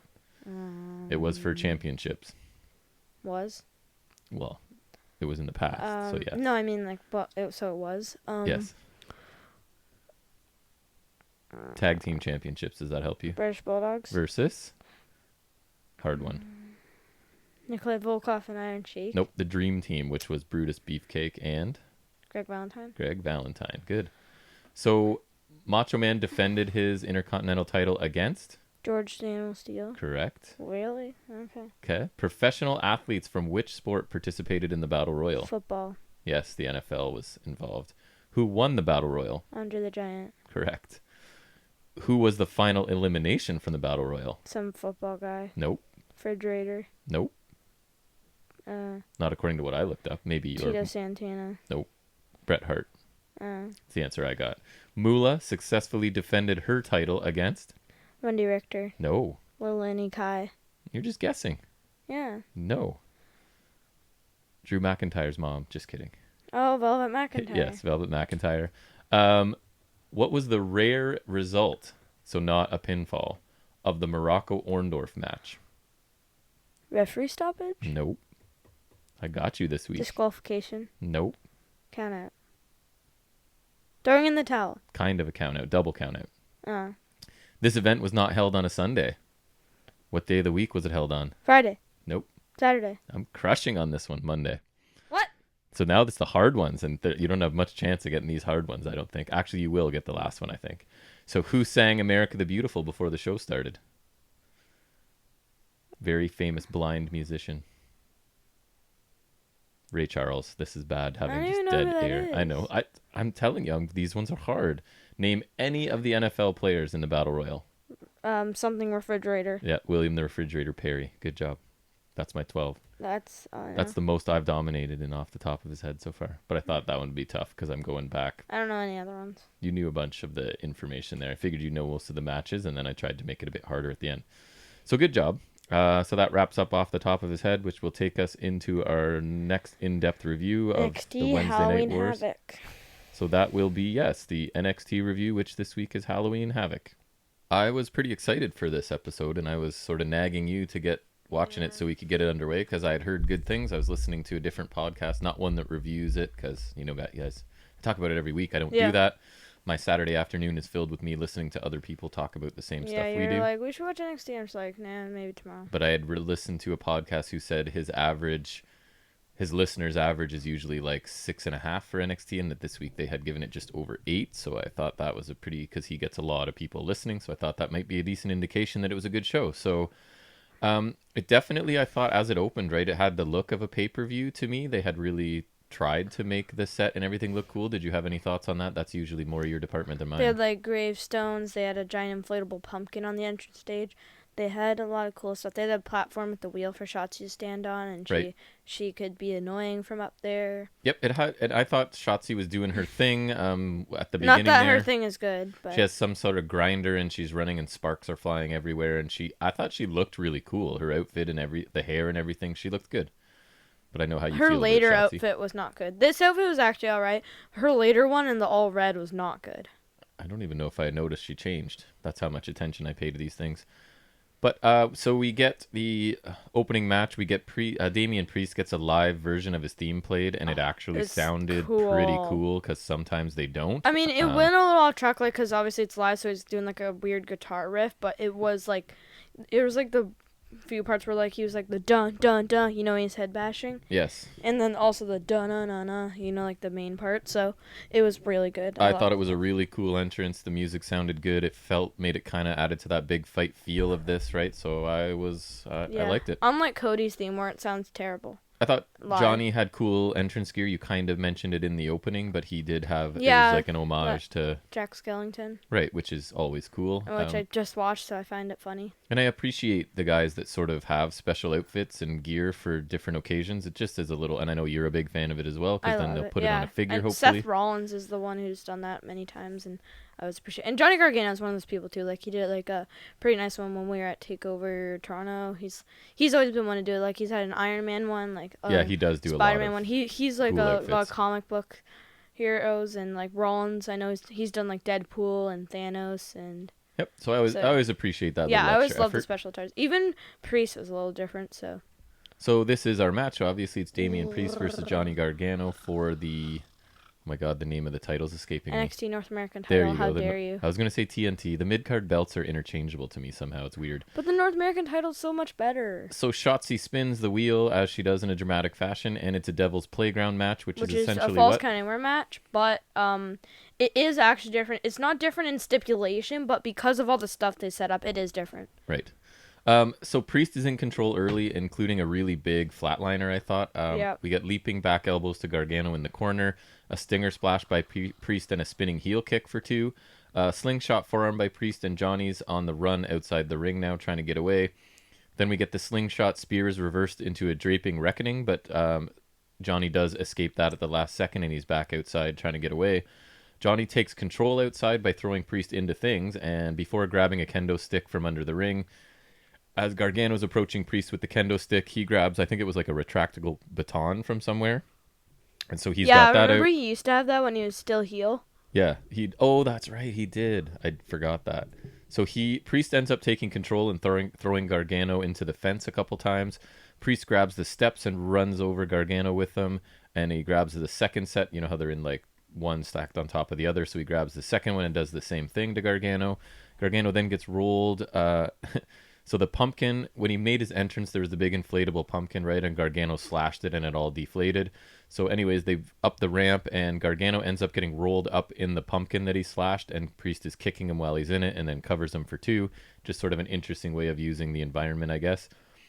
Johnny shifts momentum with a running PK down the ramp as Priest was sort of on the floor. So he PKs him basically in the face right there and then grinds Priest's face into the steel ramp. And so a little indication that I was enjoying this match is it went to picture-in-picture, and I didn't fast forward because we don't watch... I know, the commercial break felt so long, but I guess because we didn't skip it. We don't watch anything live in this household. That's sort of my rule, is I can't watch commercials, so even a show we want to watch quote-unquote live, we'll start 40 minutes late so that I can fast-forward commercials. So I watched the commercials here so that I could keep watching the match because they weren't slowing down at all. Things were happening during the commercial break. We get a running senton to Priest off the stage, kendo stick to Priest, who rolls back in the ring.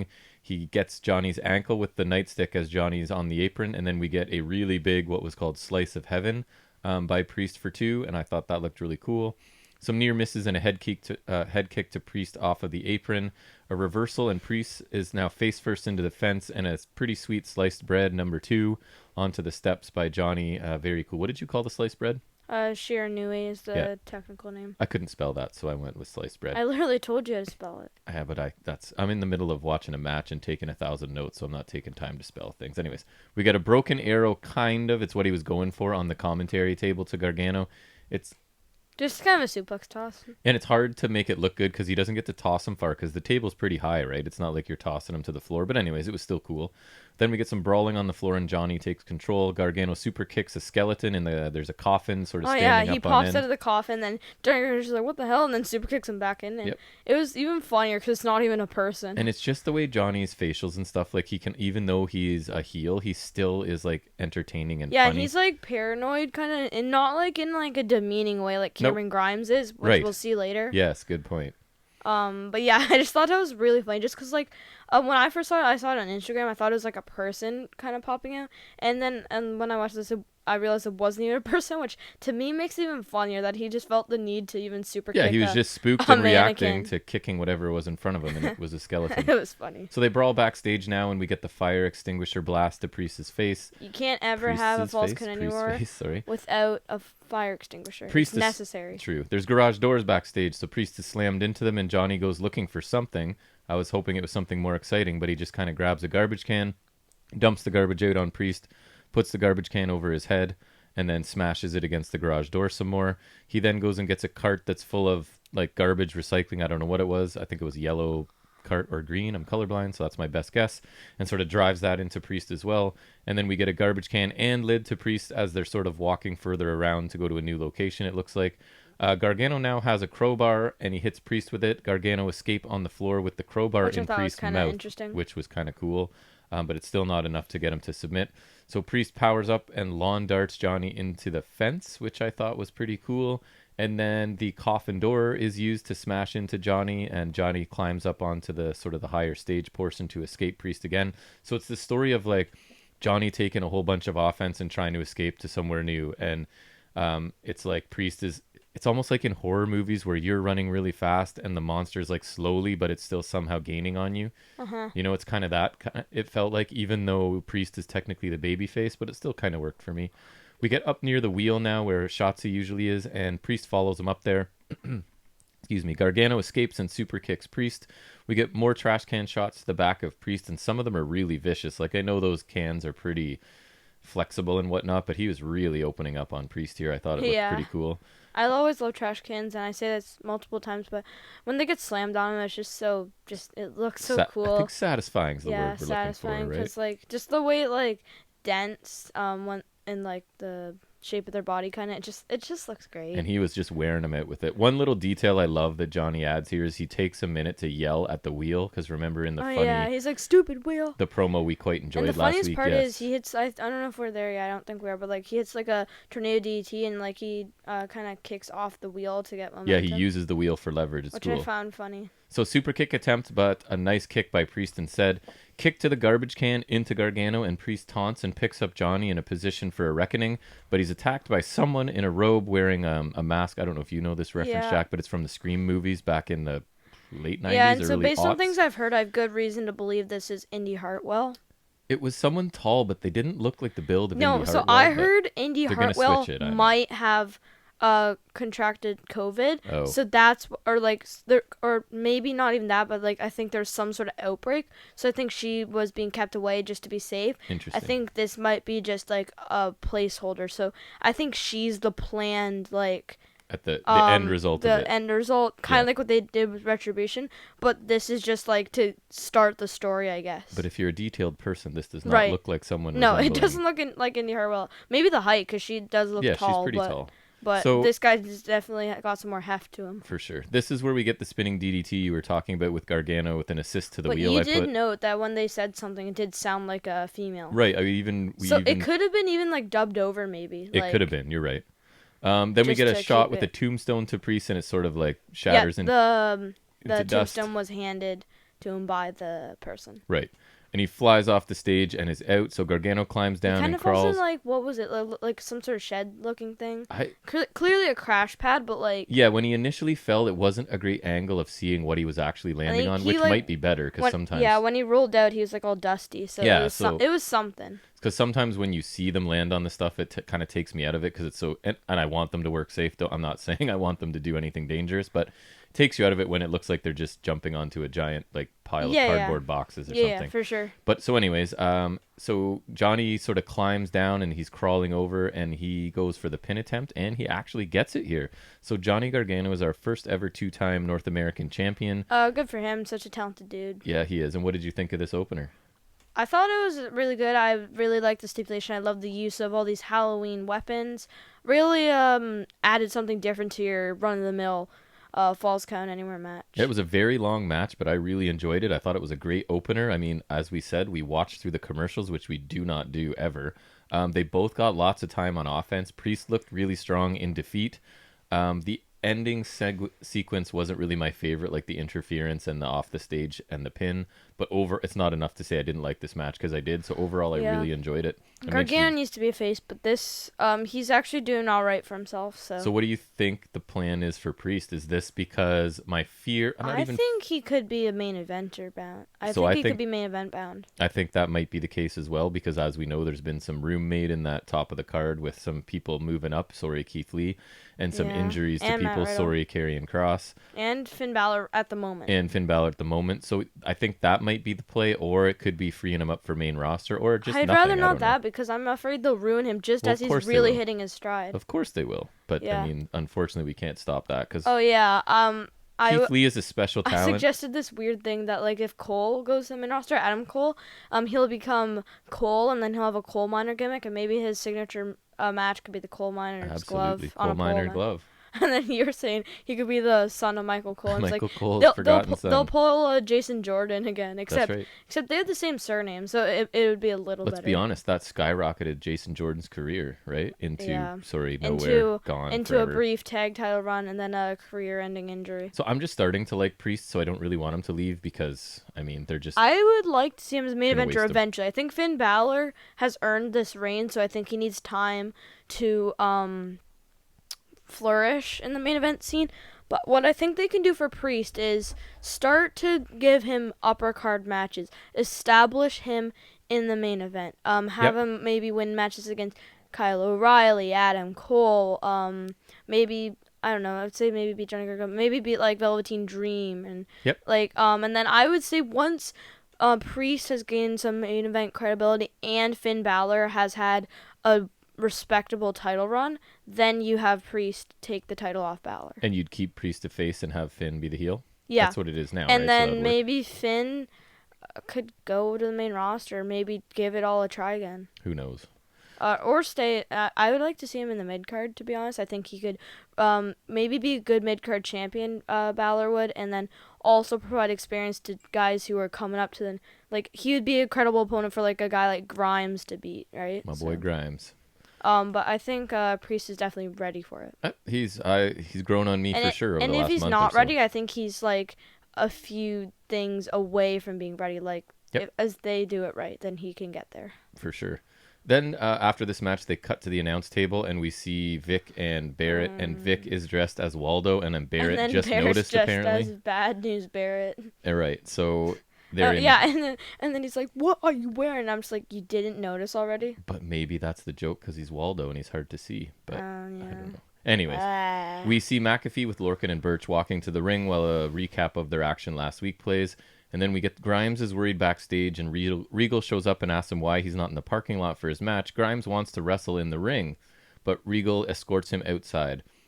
This isn't my favorite version of Grimes. He's being a little bit too much comedy here, because for me, he's funny enough doing serious stuff, right? Like, he finds a way to insert humor into all of his stuff. This isn't even funny. It's so you sad. don't need to write funny for him. He just makes it funny, in my opinion. But anyways, then we get McAfee, Lorcan, Birch in the ring, and McAfee, of course, is going to talk, which is why I like this pairing. I really like this segment. Once Kyle O'Reilly walks out, I would like to cover it.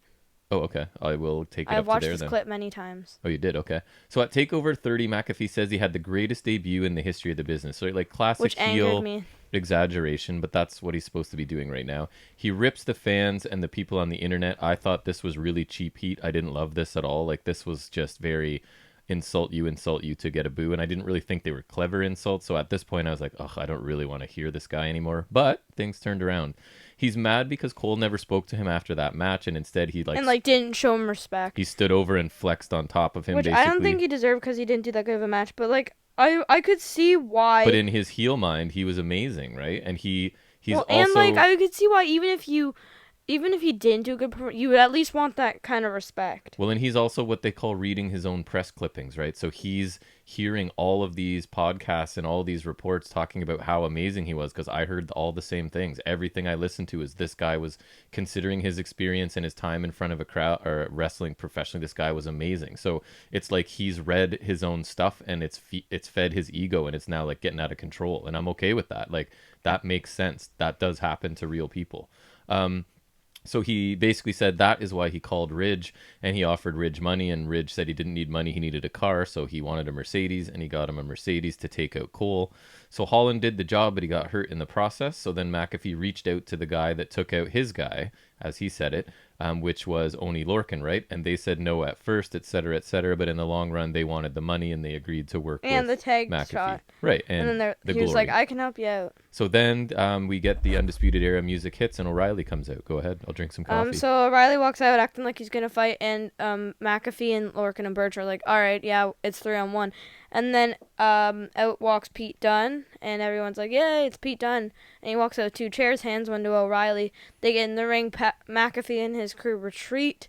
O'Reilly drops the chair and walks forward, and then Pete cued the heel turn as Pete Dunne strikes with the steel chair, hits O'Reilly, and then as O'Reilly looks back, he hits a nice roundhouse kick that was kind of hindered by the camera, and then he's like, and then like Pat McAfee was like, he said something, and then he's like, and that cauliflower Kyle O'Reilly is undisputed, which I thought was funny. Yep. And then like when they're all standing over him, and Danny Burch is mocking the undisputed hair thing, and then Pete Dunne just shrugs his shoulders. He's just like, I just loved how like casual he was about it. Yeah, I love Pete Dunne. And then so I wrote Pete Dunne join, and then I wrote Peter is a naughty boy. Pete Dunne, I love. I had Pete Dunne yes in my notes because I'm wearing. Heel Pete Dunne is back. I'm wearing a Pete Dunne shirt as we speak. In honor of this occasion, so I love Pete Dunne. Mostly just watching him work in the ring. I've forgotten, but like this is Pete Dunne going back to his roots, because remember when he came, he was a heel. Like he literally, I remember him attacking the one guy in the tournament. He attacked Birch, wasn't it? I feel like maybe. I think it was. Or something random. But he is one of my favorites, so I am fine with this. Yes. So I thought McAfee was decent on the mic, except for those lame insults that you mentioned, but yeah. Yes. And I just love how he was able to flesh out this whole story, and like. Yep.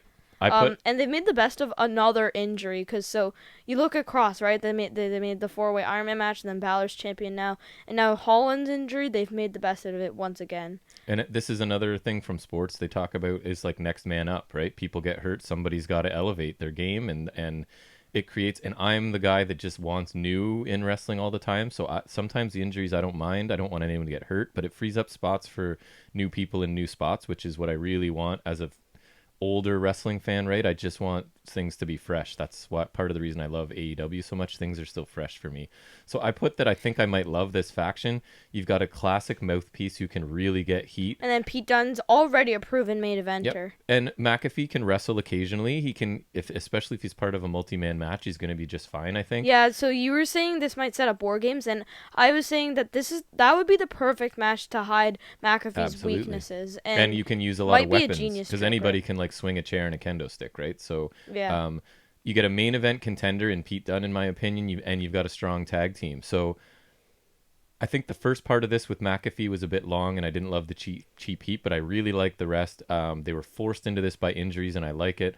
Lorcan and Birch have needed something, right? Because their matches, they look good wrestling, but they're kind of really bland, and neither one is great talking. So this is, I think, a really smart pairing for them. And obviously, Pete Dunne being back is amazing, and I always love that. So I ended up really liking this segment, and I started out thinking I didn't want to see it at all. Nice. Yeah, right. I really liked it, actually. So backstage again, and we have Regal and Grimes. Surprised me. Regal and Grimes together. So Grimes is even saying he'll take the loss if he can just leave. And that bugs me too. If you want to forfeit, you can forfeit. I don't understand why Regal... Anyways, he begs Regal to go with him. And then this is where things get weird. A white van with a zombie, who offered free candy. I'm just kidding. Riding shotgun, and Michael Hayes. And there's a brief conversation, and Grimes gets in the van.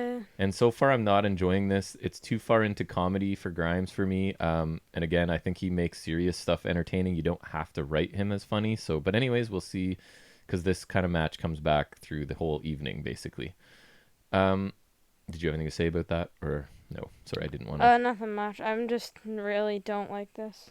So we'll get to it. There's things I liked about it and things I didn't, but I'll let the whole match take shape first. So then we have already in the ring Jake Atlas versus Santos Escobar. I had my first note of sweet face paint, Jack Happy. Go ahead. So yeah, the Escobar face paint, yeah. On all of them, wasn't it? All yeah, three of them? all Legato. They have half face paint that pays homage to like the Day of the Dead celebration that I think Hispanic looked really families cool. do. Yeah, it was really nice. So then we get immediate jumping kicks by Atlas, stomps and chops in the corner by Escobar, a charging knee in the corner by Escobar, running double knees. Escobar is so fast. His double knees look really good. For a man his size, I know he's a cruiserweight, but he's not a small cruiserweight. He moves really, really quickly. Escobar then taunts Atlas and tells him to quit, and this fires up Atlas since he starts to take control with a whole bunch of punches. Then a backdrop by Atlas, a forearm, a German suplex, and another nice forearm for 2 by Atlas. It was a nice little sequence there. He goes up top and actually hits his cartwheel DDT, but Wild puts Escobar's foot on the ropes to break the count. Obviously, the ref didn't see that. Atlas goes over the top to take out the other 2, and we ended up, there's a bit of a skirmish, and I believe it was, I forget which one of them put on the loaded mask and headbutt him on the outside. I think it was Mendoza. I think it was too. And then they roll him back into the ring. Escobar hits, I don't know, it was like a double underhook knee to the face. It's like the fairy tale ending by Ciampa. But into the knee. Instead of onto the ground. So he hits that and gets the win. So I thought it was a decent match. I'm not thrilled that already in the ring Atlas had it won, right? Like he hit his finisher and it would have been over. I think it's a bit soon, in my opinion. Yeah, and it kind of takes down a bit of, like, I don't know, credibility or, like, legitimacy to Escobar. Like, it doesn't do him any favors here. Like, he should have lost this clean, right? Without the help of... Yeah, there should have been close, or, like, less close. And I get they're trying to build Atlas, and I thought Atlas, I think it was last week I was saying, he looked really aggressive and he looked a lot better. I didn't see that this week. I was hoping that would maintain. So, and I'm still not totally happy with Legado del Fantasma. Like, they look super cool, but we keep saying, like, I want something more for them. I don't know what it is right now, but they just need a little extra push to be a really cool trio, I think. Yeah. So I was okay with this. I didn't love it, if I'm being honest. Yeah. Then a quick Ember Moon package. We get some training footage, and she's out of ring gear and basically out of makeup and stuff, kind of talking. She wants competition, and Kai is one of the best. And basically, Kai's not going to like the receipt that she's going to get for attacking her before. Very quick, nothing crazy. Again, this is the way to do Ember Moon, pre-produced, and very brief, in my opinion. Mm-hmm. Yes, agree? I don't like her. Well, I don't mind her in ring. I don't like her fine. promos, Yep, I should say. agreed. Oh, and then so there's a lot of howling and crap by Shotzi Blackheart. It's funny she just kept doing it over and over and over, and like in between commercial breaks, and just this part I remember her doing it a bunch. So I wrote all caps, I hate Shotzi Blackheart. Never more in this moment. Like, she was just so annoying. I'm just like, please stop. Like, and the worst part about her is her character work. She's not great in ring, but this is her at her worst. And they're just sprinkling it throughout the show, and this is where it just hit its peak, and I was just like, it's so annoying. So my slightly more measured take on basically a similar opinion is I just put, if she would stop howling, I think I'd actually be cool with her, and I think she's screaming. I think for what they asked her to do and like the overall feel of this show is she's doing a really good job with it. And then I put here, sorry, Jack, I hear you angrily typing. I think this was your caps lock rant at that point. I hate shots. But other than the howling, which was killing me as well, I think screaming, and the way she says things sometimes is just weird and cringy. I thought that that's probably what they wanted her to do, and I bet you they were happy with the way she executed it. So other than the howling, which was really annoying to me. No, it's not creepy. It's just cringy. I was okay with the rest. Good. I was fine with her. Then it's back to Cinematch time. I think it's the actual match now, Grimes versus Loomis. Yes. So we get a Marilyn Manson song in the background, which I'm okay with. I don't even know who that is. I used to love some of his stuff back in the day. I saw him in concert, but that was kind of by accident. He was part of a larger festival, and it was before he was really anything. So he's a very I saw someone character. in concert by accident. I did. I wasn't there to see him, guys. He was nothing at that time, but he opened up for some other stuff I was there to see. So you could be like, I saw him before. He was cool. I really did. So Grimes reluctantly looks for Loomis. He's sort of talks tough while he knows Loomis isn't there, which I kind of liked, right? So he's looking for Loomis, and I think he's pretty sure he's nowhere around, so he's talking really tough about Loomis. But Loomis is like crouching in a tree or something, watching him secretly. So Grimes ends up going into a house that has many like hunting trophies mounted on the wall, heads of various deer and whatever else you'd put on your wall. So Grimes does a really good job of looking scared, I think. And in one room he goes into, there's a referee in the corner of the room, sort of with his facing into the corner. And then Loomis attacks and chokes Grimes, I think, but I can't really see anything. Their choice of lighting. Yeah, it was really bad. Like, I get that it's supposed to be dark and mysterious, but if I can't see what's going on. It's like, at least just make it like you can see with some nice lights, but then make it foggy. To be fair, it got better. Like, it wasn't. It did, I feel but, like, this beginning chunk was brutal, though. Yeah. So then again, Loomis attacks and chokes Grimes, I think, but I can't really see anything. Loomis into a mirror somehow, maybe. These are my notes of non-specific. And Grimes escapes to a better lighted bathroom where a female figure is dancing behind the shower curtain. And so he obviously thinks this is an opportunity, and he opens the curtain, and it is a very scary looking double jointed girl zombie. This one was good, but like some of the other ones look. The ref zombie did not look too. The ref zombie was weak. I thought that was one of my high points of this match. I thought the makeup and presentation of the zombie people was excellent. To be honest with you, I thought most of them were all right. This one was one of the better ones, and then the ref one sucked. Yeah. The ref one was the weakest by far. Loomis grabs Grimes through a window, so Grimes is in the house, and then he sort of climbs from the Loomis climbs from the outside in and grabs him. Grimes escapes and runs into more zombies. Big kicks to Loomis, and Grimes wants to end it, so he grabs a weapon, but another zombie girl shows up and attacks him and hangs off of his back. Grimes, I guess, throws her off a balcony and was pretty proud about it, which is strange, and then runs back to the van. But Loomis, of course, is teleported or whatever. He's in the driver's seat, so Grimes runs away, and it's to be continued. So we're going to come back to it later. And which again, I like some of it. I dislike some of it, and we'll move on. I hated most of it. Overall, I did not like it, but it's still not over, so who knows? It could save us, right? Then we are going to get another match that I'm looking forward to more than I thought I would be. Considering I think they're leaving the haunted house, so I don't think it's really a haunted house match anymore. So we get Rhea Ripley versus Raquel Gonzalez in the battle of sort of the big women here. They're both very tall, very strong women. I was very interested to see this. I think they've been doing a really good job slowly building Gonzalez, and I was interested to see if she can but pull off a probably a pretty high profile. She's got a good opponent, so it's definitely possible. Yep. So I'm actually interested to see this, and I've been impressed by Gonzalez lately. Ripley looks like a star, but they seem to have slowed her push somewhat recently.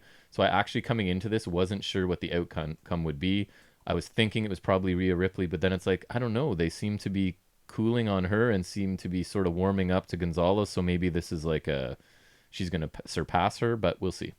So we got a lockup and knees by Gonzalez, strikes by Ripley, holds and escapes while standing, so neither of them are down, but they sort of can't get the advantage on each other until a corner shoulder tackle by Gonzalez, a foot stomp and a headbutt by Ripley, then a forearm to the back by Gonzalez.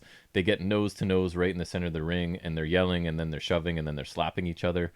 We get haymakers and body shots by Ripley, but eventually she just kind of gets thrown down by Gonzalez. We get a suplex is blocked and then an escape by Ripley, and a big clothesline that won't take Ripley down.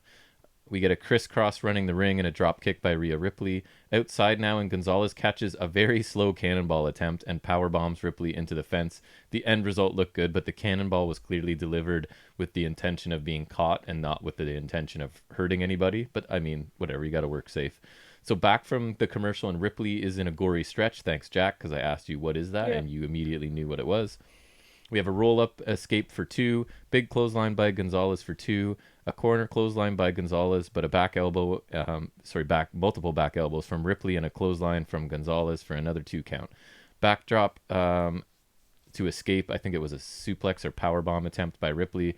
Then we get cravat knees and a trip takedown by Ripley, followed by a basement dropkick for 2, which is a nice little segment there, a nice little sequence of moves there. Stomps an inverted cloverleaf by Ripley. Gonzalez rolls through and takes control with a tour of the islands for 2, which I thought looked pretty nice. It's a cool looking move. It's sort of, what would you call it? Like a swinging, sort of a spinning. It's a power slam, but she's kind of adding some flourish to it. Tour of the islands? Yeah, the tour of the islands. Gonzalez puts Ripley on top, superplex attempt blocked twice, and Ripley fights out and tries a riptide, but her back gives out. So eventually some type of overhead throw. So Ripley's seated on the top rope, and sort of Gonzalez is standing on the ring, sort of in front of her, and just kind of flings her over top of her head backwards. And I thought that was pretty cool. And then we get a one-arm powerbomb as escaped by Ripley. She hits a riptide for the win. Yeah. What did you think? I thought it was a pretty good match, but I think Gonzalez is pretty good, but I don't think she's ready to quite carry a match yet. I think she's still in the early Diesel phase of her Dieselness to Dakota Kai's Shawn Michaels. I also thought it was pretty good, and I was impressed by Gonzalez. I'm not saying she's ready for the main event, but I thought she was far too green to pull this off, and she did. She looked pretty good. Yeah, she's still pretty green, but yeah, she definitely pulled this off. Pretty nice. Because this was a pretty long match, a pretty competitive match on a very high-profile show. So I think she has a bright future if she can stay healthy. She's got the size and the look that they're going to love, obviously. And this was not a bad match at all, so I think her future's bright. Ripley was fine too, but I'm personally more interested in seeing Gonzalez at this point and seeing just how good she is and how much better she's going to get. I'd rather Dakota Kai in the main event right now, but Gonzalez still has potential. Yep. She does, for sure. I was impressed. Okay, so now we're back to Grimes running down the middle of an empty street as we go to a commercial. And then we come back from commercial, and Drake Maverick is dressed as NWO Hulk Hogan, I guess. Yeah. Calls the interviewer, who I always forget her name. I don't know if you remember who it was. Who? What? Calls the interviewer Mean Gene. Mackenzie Mitchell. And it's a callback to old WCW Halloween Havoc. We get the mummy and the bear hug of the giant. We get the Shockmaster. And then Drake puts on the Shockmaster helmet, and it's too heavy because it was Dane wearing it when he came out, right, in the Shockmaster helmet. So Maverick puts it on, and it's so heavy that it like drops him to the ground because I thought he tripped. Oh, was it tripping? I thought it was that the helmet was too heavy because he's so weak. But I guess tripping because that's what Shockmaster did would probably make sense. Maybe that's why he tripped. Could be. So then we're back to Grimes, and he's running back to the CWC now. And he collapses from all the running, sort of in the graveyard setup of the set. Zombies obviously start approaching him, and they are pretty creepy looking, I thought.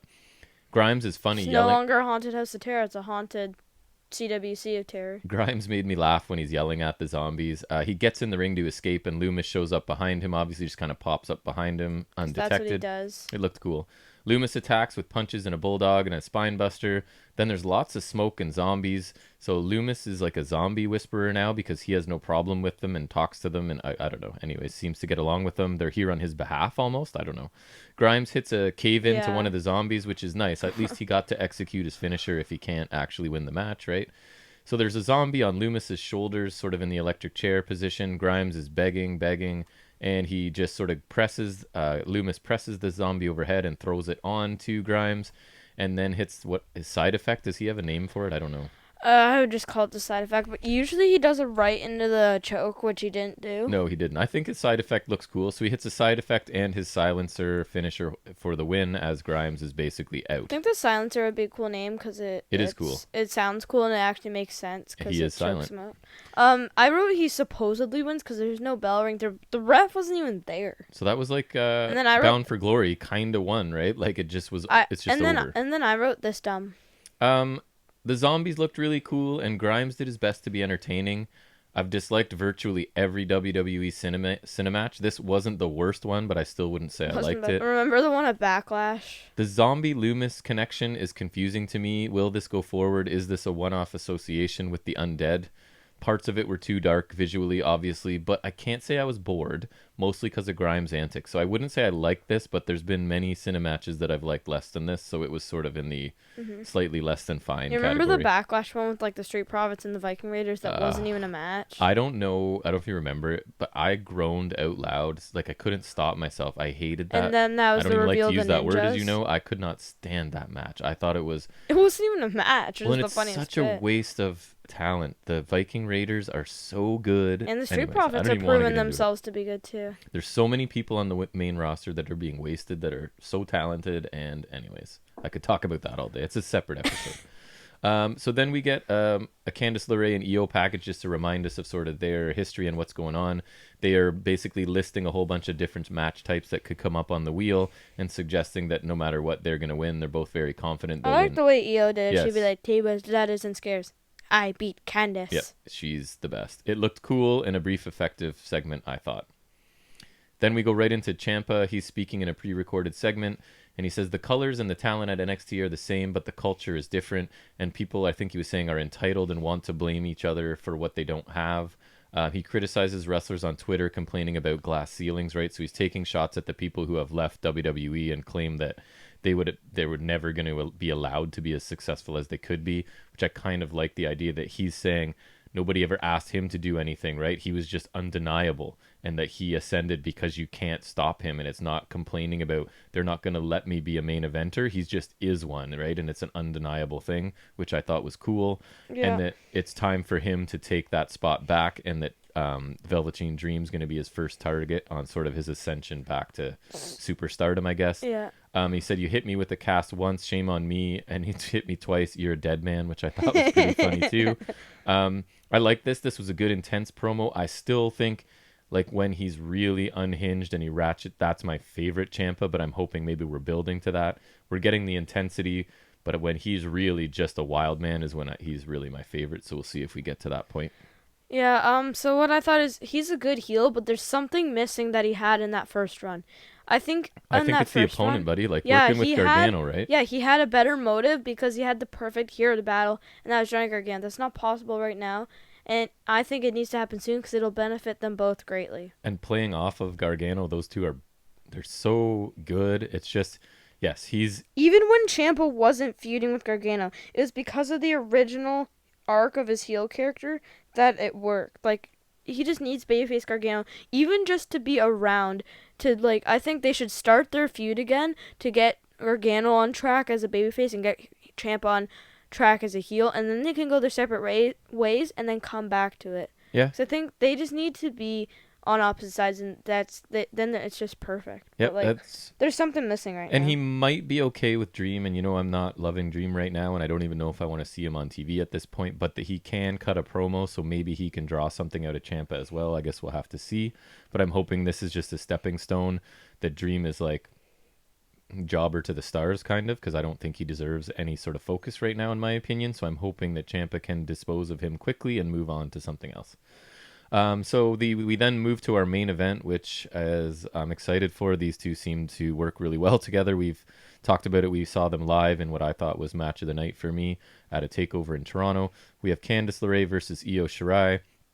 Shirai is also getting a quote-unquote live entrance, but I thought it was really bad lip syncing because it was like the music was like this. It wasn't her entrance music, and I couldn't tell what Poppy was saying. The music was like the Poppy, I guess it is, was screaming, but then she's there actually quote unquote singing, and she's like barely moving her lips, so I didn't look like it made sense to me. And I was even mad because it wasn't her actual music. But Io is so cool as she answers. What a freaking star I have. She really, it just hit me. She really reminds me of Shinsuke Nakamura when he was at his coolest in New Japan, back when I was telling you weren't watching much other than main roster, and I was like, this is my favorite wrestler in the world. He is the coolest thing. He's just different and quirky and weird, and it's all works for him. And that's how I feel about Io right now, that she can pretty much do whatever she wants, and it's just so cool to me. So anyways, Shotzi spins the wheel, and it's a table, ladders, and stairs match, obviously. Scares. And we get immediate offense by Shirai. Nice diving crossbody to the outside. If it was stairs, I would be scared. Yes. Nice diving crossbody. I think it looked really good. She gets a ladder, but gets shoved into the apron by LeRae as she's kind of crawling underneath to get this ladder. She gets shoved from behind. Io's thrown into the barricade, and LeRae gets a table from under the ring. She finds a bag with a dismembered mannequin in it and sort of gets scared for a second, so just a little something added in there. Io hits LeRae with an arm... with an arm. I'm like, I must have made a mistake. But no, it's actually the arm from the dismembered mannequin, right? Yep. But LeRae shoves Io onto a ladder on the ground that's sort of lying on the ground. She goes and drags another ladder out and slams it onto Io, who's already lying on top of a ladder. So it was like a sandwich with Io in the middle. We get an Irish whip reversal, and LeRae is into the ring post. So now LeRae is thrown over the commentary table, and Io climbs on top of the table. There's a suplex on the table, is blocked by LeRae, and she hits Io in the head with a monitor, which looked pretty good, I thought. Oh yeah. We get another ladder. And she kind of like somersaulted onto the chair, and then the chair slowly tipped over. It looked good, and the contact of the monitor looked pretty solid. So I thought that was a nice spot. We get another ladder pulled out, and it's spanning now from the ring apron to the announce table. And Io gets a chair and throws it at LeRae and hits her. Looks like it hits her pretty good in the head. Io is in control outside with double knees into LeRae against the steps, which also looked cool. Io throws chairs into the ring and hits LeRae in the ribs with one as she sneaks up on her. A suplex to LeRae on the floor that looked nice. A table set up outside and Candice is run into the steps. Io climbs up top and Candice rolls into the ring and gets hit with a missile dropkick as soon as she gets in. And then a beach break, we basically thought it was, right? That's what it looked like. Either that or like the air raid sign. Which I'm always a fan of. Io gets another table and puts it right beside the other, so there's two now right outside the ring, right beside each other that someone's got to go through, I would imagine. We get a striking exchange near the tables, and both are down for a minute here. Io shoves a ladder into the ring, and so does Candice. LeRae starts to climb up the ladder, but she's pulled down. We get a face plant to Io, and LeRae grabs a ladder and leans it in the corner, so there's kind of ladders and tables set up all over the place now. LeRae climbs the ladder, but is pulled down, and Io gets chairs and just makes a pile of folded up chairs. We get a double underhook backbreaker by Io, which I thought looked really cool.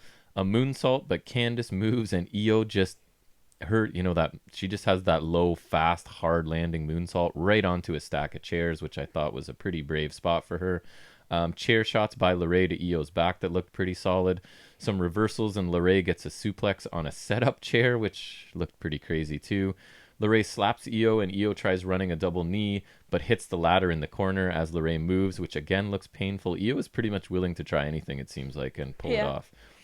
As Io's climbing the ropes, she gets hit with a really nice palm strike by Io. I think that always looks pretty cool. Yeah, just because it's like just open hand. Even if she's not hitting hard, she could like push the chin up and it would like look good. It looks really cool.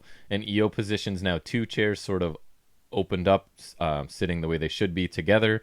Io clamps a chair onto LeRae's legs and sort of spins her down, which I thought looked pretty cool. So I think LeRae was on the apron and she goes for a kick, and Io grabs her foot through the ropes, clamps a chair on top of it, and then spins the chair around to sort of the idea of it's twisting her leg and hurting it more than it should. It was kind of creative, I thought.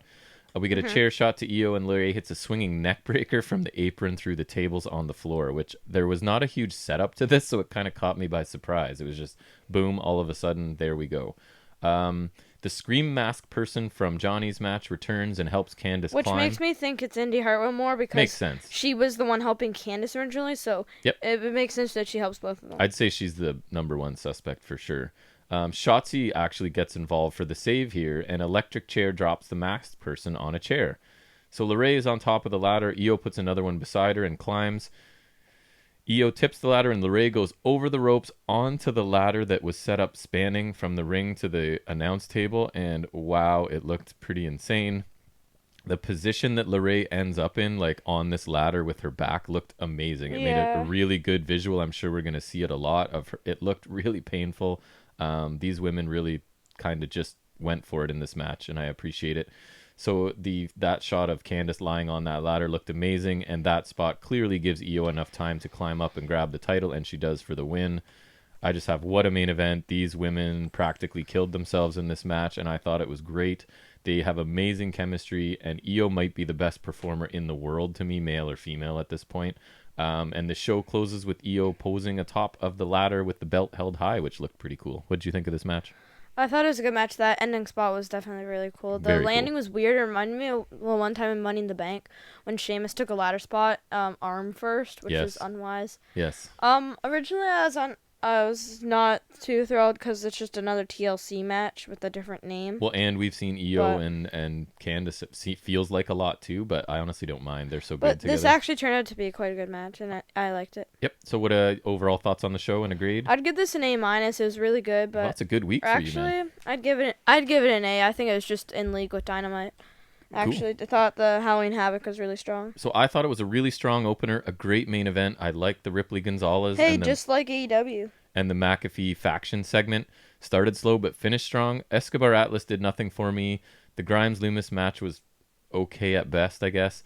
I'm going to give this a solid B+. It was my favorite show this week, and probably the second time that I've preferred NXT head-to-head with AEW. So I could almost say A-, but my original thoughts were B+, so I'm going to stick with that. But just a very good show, and they sort of... winning the ratings is good because they did put on a good show, and in my opinion it was slightly better than AEW this week, and we almost never say that. Yeah, I think they're both even, and for me I think you should go watch either or both if you want to. I think neither one both was had a chore. good matches, and I enjoyed both thoroughly. All right, so let's transition into one of our final segments, which is any other wrestling business. I just got a quick note. I noticed that Alexa Bliss has play and pain gloves, kind of like Bray Wyatt's hurt and heal gloves. That's literally all I have. So it's all me here. All right. Yep. You watched a tiny bit of Ring of Honor with me or not? I can't remember. I saw Josh Wood's entrance. Right. So Ring of Honor, I'm going to go through again. I told Jack I was probably going to cover to the end of the Pure tournament and then maybe one episode of Ring of Honor proper, whatever that's going to look like. And then I'll go from there because, I don't know. We're covering a lot of stuff and I'm not sure how many of you actually need to hear about Ring of Honor, but I'm going to do it this week anyways. You could recommend it maybe if you think it was good. Just quickly. I really like Tracy Williams' promo style. He's confident, comfortable, and I hadn't really seen much of him before this tournament, and he's really impressed me actually. In this promo, he was mad because Lethal didn't even mention him and was looking right past him to the finals, right? Last week, Lethal's promo was like, I'm going to meet Gresham in the finals. It's sort of a done deal. So he was looking past him, which Tracy Williams' hot sauce is really annoyed about. So we get Gresham versus Woods here in the first semifinal. I actually really enjoyed this match. It's my favorite Josh Wood match for sure. It was less time on the mat this week and more suplexes and throws. And Gresham, I think, forced him to pick up the pace at times. And again, it was a win without a finisher. So I kind of enjoyed this match. Then we get Vincent and Taven continue their weekly attacks, and Vincent hits a senton off a ladder through a table, which actually looked pretty cool.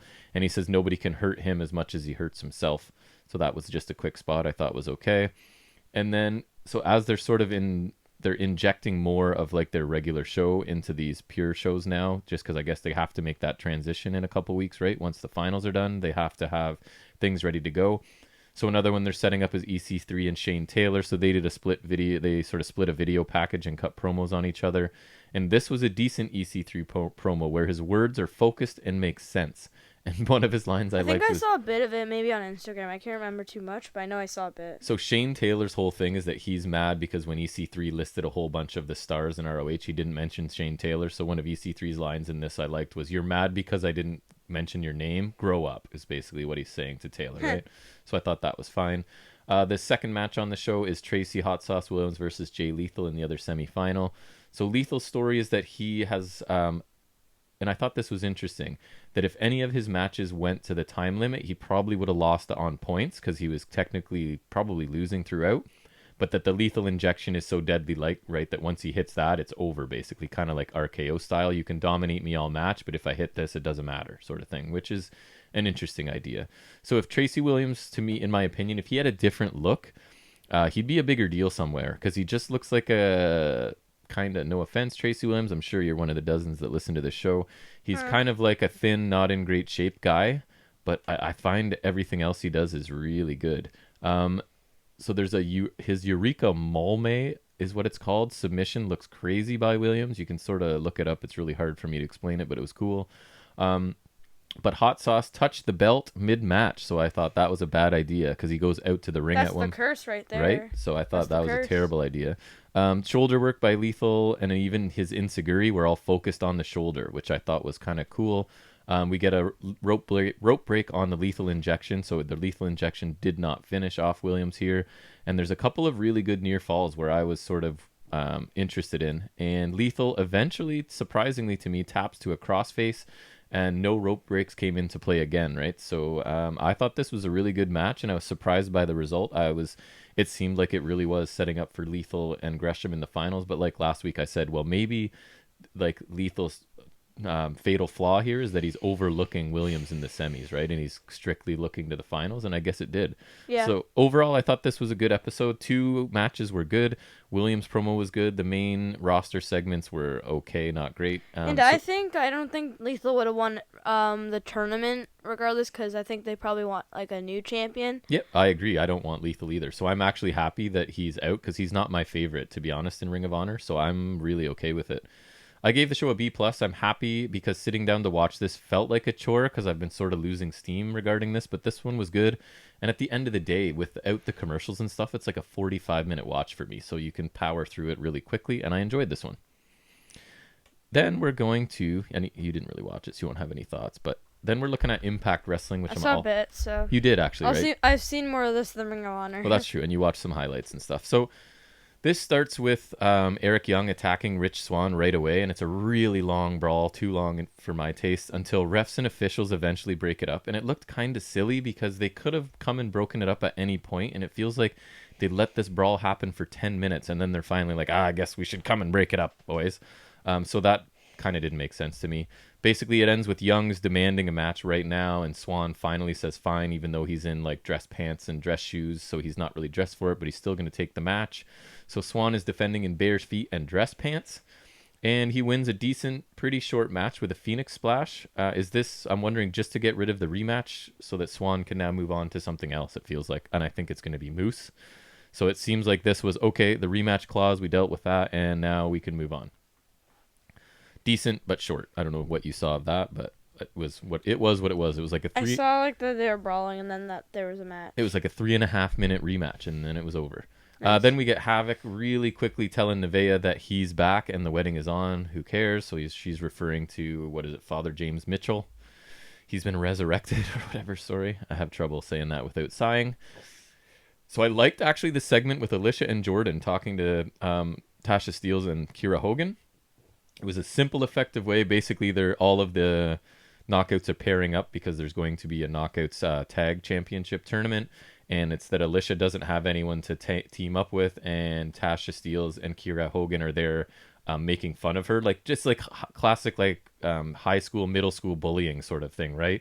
And then Jordan Grace comes over and says Alicia does have friends and I'll be her tag partner. So that sets up Jordan Grace, and they're going to have a match, which I thought was part of the tournament, but it's not. You were right. The tournament's not for a couple, I think 3 weeks away or something like that.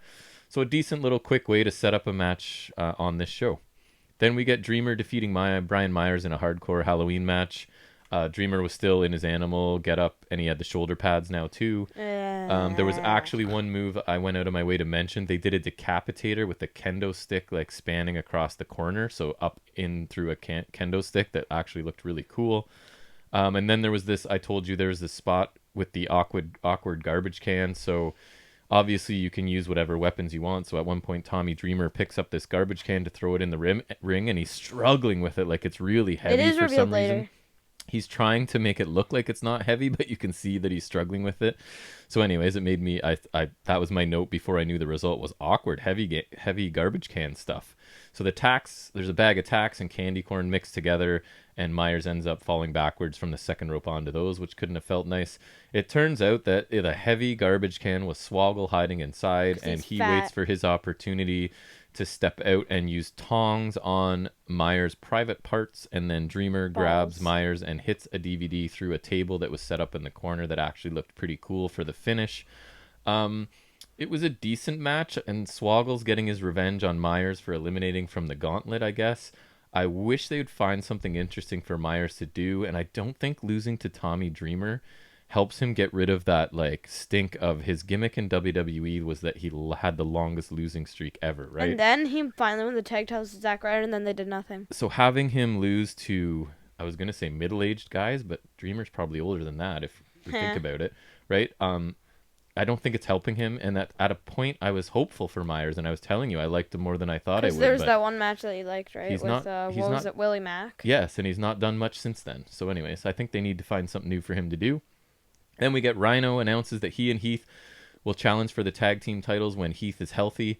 So this is strange because I guess I went back and looked again, and what he's saying is when Heath's healthy, and then Heath tries to cover it up by saying healthy eating and all that stuff. So he's trying to act like he's not injured, I guess, because then the interviewer immediately says it looked like Heath got hurt in the gauntlet match, and then he denies it, and they end the interview right there. So I have what Rhino just said when Heath gets healthy. An awkward interview. I think this is following suit with what we saw at Bound for Glory. I think so. Yes. So I think they're like trying to say he's trying to hide that he's injured because he wants to sign this contract, and that makes sense to me, but they didn't do a good job of like. They didn't tell you that. They didn't present that well. I think so. So then quickly, Hernandez and Reno Scum demand the money and an apology from Falaba. He doesn't have it, he says. And he stole the money for Bravo. He's basically saying, yes, I did steal it from you, but it was for Johnny Bravo. So they check to make sure he doesn't have it under his shirt anymore, and he doesn't. So they give him a slight beating and leave. And then Fala has the money hidden down his shorts. Don't really care too much about that. Triple XL defeat the Rascals again. Top rope splash by Larry D for the win. I actually enjoyed this. Triple XL are better than I thought they were, and the contrast in size and styles works really well. Even thought AC Romero had some pretty cool looking moves. I told you he's down 100 pounds, that guy. He's still enormous, but he's down 100 pounds. So I have heard rumors that the Rascals are on their way out of Impact soon. So their booking kind of makes it feel like they are, because they've been losing pretty regularly and they've lost to Triple XL twice now, I think. So I've heard rumors that maybe their contracts are up and they might be looking to go elsewhere. So hence them not winning. I don't know if that's true, but we'll see. Then we get Deanna's in a meeting with Scott D'Amore, and she brought her lawyer along, who's a wrestler that used to be in ROH. I recognize him. I forget his name. The lawyer barrister they're calling him, demands that they strip Su Yung and give the title back to Purrazzo. And D'Amore's a sarcastic jerk, and I really can't stand his authority character he's playing, and he seems to be in every few segments of the show, so it's kind of too much of him for me. But anyways, he says he'll go out to the ring right now for them, and it was a quick, decent segment furthering the storyline, I guess. And then we get Shelley's in a neck brace, and Sabin says they never really lost since he never got pinned, and they want a rematch as soon as Shelley's healthy. Triple XL interrupt, and they're basically saying, hey, we've been toiling in mid-card tag team hell, and now we're winning, so we deserve a title shot sort of thing. Sabin, of course, has to make a fat joke. Were you guys looking for snacks or something, which made me groan? Is there really no other way to go to, anyways, have a witty comeback? It has to be a fat joke for these guys. So Triple XL knocks Shelley down before they leave. Despite him having a neck injury and a neck brace, they don't care. So it's a little more aggressive, maybe heel I saw nature. something on Instagram. The Triple XL had a Nasty Boys costume, and it said Nasty Triple XL. Oh, nice. I did not see that. I don't even know if it was on Impact, but it was just like some picture on Instagram. So we get D'Amore back in the ring to address the Knockouts championship situation. So he says Su Yung is the rightful champion. Purrazzo had given an open challenge when Kylie Rae didn't show. Yeah, so what can you do when he's right? It's her fault for giving an open challenge. So yeah. The Purrazzo and Lee and the lawyer interrupt and have their say, and then we finally mention something happening to Kylie Rae, and the lawyer implies Su Yung did it. So I don't know if that's the angle they're going to go, but that basically saying, do you really want to reward people for taking out the original contender so that they can have the spot sort of thing, and that Impact shouldn't reward that type of behavior. He threatens to hold things up in court even if they don't win. Like, I'll drag this out for years. Would you rather, do you just want to give her what she wants, or do you want to be held up in court for many years? So just give the title back. D'Amore challenges Purrazzo to take the rematch next week rather than waiting years for the court to decide. And she agrees, and Su Yung comes out, takes out Lee, the lawyer, and Purrazzo eventually, all with the mandible claw and the mist, and she looks really cool and crazy doing it. It was a kind of a neat visual. I don't enjoy D'Amore, his jerky, sarcastic, smart aleck authority figure again in my show, but it was okay, I guess.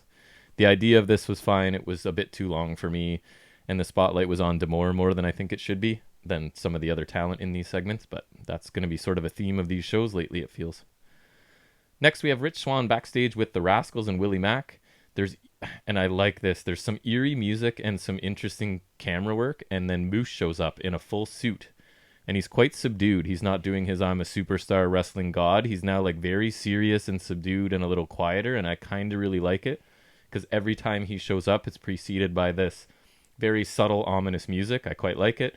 He thinks his title is better, and he insults Swann's upbringing, basically saying he's poor, so he's happy to get any title, and that the TNA title's better. So Swann, of course, snaps and has to be held back. Willie Mack kind of stays behind as the others drag Swann away, and he challenges Moose. Moose says on his time, not Willie's. So I like Moose's new persona. I'm fine with him in this title picture. I think he deserves a shot, and I like what they're doing with him. Wow, I have a lot of notes on this. Why is this so long? Sorry, guys. I don't know how interesting this is. What else is interesting? Sammy and Ken talk menacingly to Swann and tell him they'll be seeing a lot of him lately, or soon too, implying that maybe Shamrock wants to be in the title picture. I like the idea that many people want a shot at the title, because that's how it should be. Recap of all the Shamrock love so that they can get WWE stars on the program, right? Because it's The Rock, Mankind, Bret Hart, etc. I think they just want these guys on their show. Rock looks like a pile of cannonballs wearing a V-neck shirt to me now. He's so huge, it looks ridiculous to me. But anyways. The North and Good Brothers get into it backstage after Page slaps Gallows for running his mouth. Fine. It was short, and Page is great, and Gallows always deserves a slap. So I was okay with that part. As you know, I'm not a huge fan of the Good Brothers. Rohit is backstage talking to Jimmy Jacobs. He brags and exaggerates his win at BFG, and it's time for him to celebrate, he says. Jacobs point out that he stole the win, and Rohit just sends him away really quick just to get Rohit on there, I guess. Bravo tells Fallah Bah that he's going to tell Hernandez that Bah has the money, and Fallah is now dead to Bravo or something like that. Who really cares? I think he's out as the best man, basically, is the point. But I have a lot of trouble caring about this wedding. I'm confused. Deal. Wait, what?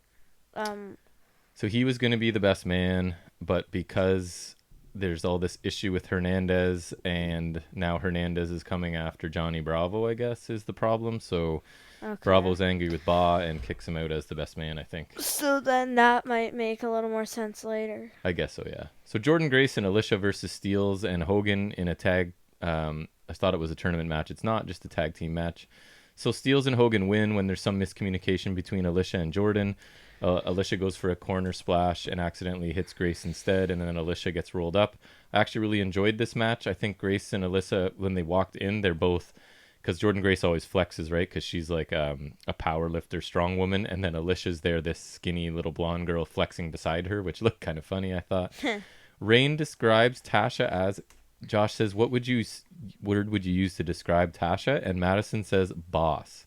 And remember I said she reminds me of like an early Sasha Banks, and I went, seems like they're on the same page with me.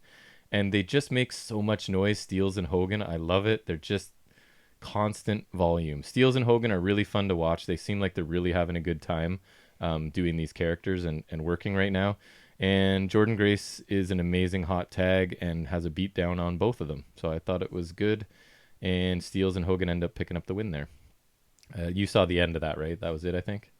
Yeah. Yeah. You weren't it wasn't impressed. It didn't resonate with you? Nah. Okay. Willie Mack's outside interacting with a fan when Moose shows up again. That music plays before he walks onto the screen, and I find it really cool. He hits Mack with the belt, and that's it. And I really liked it. So Moose is like, it's a complete switch. He was the big over-the-top, wearing the gown and the headband and the glasses, and he's a wrestling god, and now he's completely, and I guess that's what they're going to say the point of the EC3 was right? For. This brought it out of him. So that whole story was kind of lame. But so he wanted to get beat up to make Moose better cool again? Because I don't understand why EC3 cares so much about Moose, cares so much about any of it, right? Like, I just don't get the backstory. That's fine if you want to say you're going to turn Moose into the wrestler he should be, but why? What's your connection to Moose ever? I don't know. Anyways, my problems with that storyline are well documented on this podcast. Don't make no sense. So Taya and Rosemary are talking about the wedding, and Taya wants to warn Rosemary that Bravo's an out-of-control monster and that Rosemary should call off the wedding and leave, but Rosemary has something better planned. So Taya has a bad feeling about this, and so do I. Okay, so now I'm confused again. Why? I don't know if I can clarify for you, but I can try. I want to spoil the main thing yet. But... So we'll save your confusion for a minute, because we are at the main event, which the wedding is the main event. Gross non-wrestling things should not be main events, in my opinion. AEW didn't even have the Dinner Debonair as the main event, and that was a big deal, right? So I don't love when it's a non-wrestling main event, almost ever. So people are there, mostly the Wrestle House people and whatever surrounding or in the ring and around, whatever. We're told Fallah Bah is in the Marshmallow costume. I thought it was going to lead to something. It didn't. He is in the Stay Puft Marshmallow Man costume. Josh and Madison, I noticed, don't sound super interested in this whole main event either to me. So James Mitchell enters. He'll perform the ceremony. The vows are lame, and Rosemary's made little sense. She kind of does the Bray Wyatt. I'm going to say a lot of cool sounding stuff that doesn't really mean anything. The lights go out. There's a bang and sort of a flash of light that would resemble a gunshot, I guess. Yeah, and James Mitchell's laughing before the lights go out. Just as they're about to kiss and Bravo's dead, ? Dreamer sort of kneels down over top of Bravo and yells, "Who shot Bravo?" And he's like, "No!" So it's an episode of The Simpsons, because there was very famous Simpsons where it was "Who shot Mr. Burns?" and it turned out it was the baby. Anyways, long story short, this was not good. I didn't like this. So I'm confused. Is it Rosemary or is it Bah? So they're leading us to believe it's Rosemary and Mitchell, I think, because this was Rosemary saying, I have bigger plans, right? I don't care if you're telling me he's a jerk and I shouldn't marry him. We have better plans for him. I think they're sacrificing him, basically, is the plan. Okay, so it's not Bah. The problem is this is going to lead to more of this, right? So obviously they're not killing Johnny Bravo, so... At least the wedding's over, and maybe other stuff they can come out of this is decent. I don't know, but we'll see. So there was not a great deal of wrestling on this show, and that's usually my favorite part of Impact. I liked the Triple XL Rascals match, actually. The women's tag match was pretty good, and the new Moose character is really intriguing to me and kind of cool, but pretty much everything else was just okay or slightly worse, and the main event was pretty much hot garbage for me. So I actually gave it a B minus, but it's really close to a C plus, so it's right on the cusp of those. I'll be nice and say a B minus. Barely a B minus. And then I guess the only other thing I want to talk about is what I'm pretty much most excited about maybe this week. I watched a tiny bit of NXT UK because I read something online about the Dragunov-Walter match being amazing. Ilya Dragunov. So we tuned in enough to see, or I saw, I think you missed this, that Eddie Dennis is now forming a faction with the Hunt. No, I saw, because I knew they were running up Mr. Angle of who attacked Flash Morgan Webster, who I hate. Right. And they were sussing Mark Andrews. Yeah. Who's his partner, but then Right. I think it was the Hunt. It was. So the Hunt turned on Webster and Andrews and joined Dennis, and I think whoever Dennis was managing or whatever with before, I forget what it might have been Pretty, what are they called? Pretty something. Anyways, I think it was them. So they just sort of walk away from Dennis, and it looks like he has a whole new faction. Then we had Devlin, who looked a little bit bigger to me, like he spent quarantine time packing on some weight. In a good way. Which I think is, it's not bad thing. No, it's good. He defeated Levi Muir with a combination of technical skill and aggression, and he reminds me a ton of Chris Benoit. Very, very similar in a lot of the way. Just his intensity and everything looks like it hurts, and everything looks like it's for a purpose. And he's a technical but just crazy aggressive. Anyways, then we get to Dragunov and Walter. This was an absolutely stiff. They literally slapped the piss out of each other. Brutal. I don't know, literally. I didn't see anyone peeing like, themselves, but I know what you mean. Slapped the spit. One of my pet sweat. peeves is literally. Anyways, a brutal. Literally just slapped each other. Amazing match. I laughed out loud in disbelief like 10, 12 times. I absolutely loved. Yes, you did. I absolutely love this. I don't think this match will be for everybody, as Jack and I have started to say, like, they've clearly made an agreement, right? This and when we say that, we mean like, hey, let's hit the crap out of each other. Just kill each other. So the number of slaps, like real actual slaps to the face, chops to the back, like their chests were both red, their shoulders, everything. They just went for it in this match. I absolutely loved it. Again, it was a tiny bit long, and it was almost too brutal. Like, I couldn't watch this type of match all the time. Dragunov took an absolute beating to the point where, like, Walter hit the powerbomb, and you're just like, please end it. Honestly, it got to the point where I was like, I just kind of need this to end either way, because I can't. These guys are just killing each other. Some of the knees, some of the kicks. So Walter looks amazing, obviously. And again, if you guys got the network, seek this out. Go watch it. Dragunov just looks like the guy that you can't kill him, that he can absorb an amazing amount of punishment, because he did. Yeah, he kicked out of everything. The only way Walter was able to win was a sleeper. So this was absolutely incredible. Go out of your way to see this match. If it were 5 minutes shorter, I'd be talking about it's in my match of the year contenders as well. It still might be. I'll have to think about it when we get to that point. But this match was incredible. Go watch it. As long as you don't mind a brutal match where guys have just agreed to really hit each other. For a rare time where NXT UK's really produced something amazing here. It was awesome. And good for them. So that's going to lead us into our final couple things here. We're running really long this week. Hopefully some of you are still with us. If not... you don't have to listen to it all in one sitting. You do and not. If you can try to listen to the whole thing, we would very much appreciate it. And again, email us or contact us on Instagram and let us know what you think. Any tips or... Any listens of any length are always welcome. Yeah. So let's get into Jack Fact number 3. You got one for us? Yep. So WWE held a 41-man battle royal on the October 14th, 2011 episode of SmackDown. This was to celebrate SmackDown becoming the second longest running episodic TV show in history, second only to Raw. I believe this was won by Randy Orton. Why 41? Because there's a 40 one a little earlier, more. So just to make it the biggest. And this is the largest battle royal in WWE history until June 7th, 2019. Right. At Super Showdown, when a 15-man battle royal, or 50-man battle royal was held, which was won by Mansoor. I don't remember the 41. That's interesting. Takes me back. Although it's not surprising. I don't remember too much. But I remember the Deuce and Domino. That doesn't make sense to me the way my memory works, but that's how it works. Yep. All right, so that brings us to our final segment of each week, and that is where Jack takes a few minutes quite a bit here to talk about the world of wrestling action figures. Well, keep in mind, we're at 2 hours and 32 minutes right now, so maybe, again, if you can save some for next week, I'm sure that is fine. So anyways, here we go. It's Figuring It Out with Jack. Yeah, so we got a bunch of stuff from Ringside Collectibles, some new stuff, mostly. So first, there's just been a bit of a running change here. The Edge and Edgeheads exclusive. It used to have like this yellowish blonde hair. They made a change to make the hair look better. I'll show you a picture, Dad. Yep. On all three heads. Oh, it's a little darker, right? Yeah. Yeah. It looks more realistic. Nice. So that's nice. It's nothing much, but a new Jushin Liger ringside exclusive is up.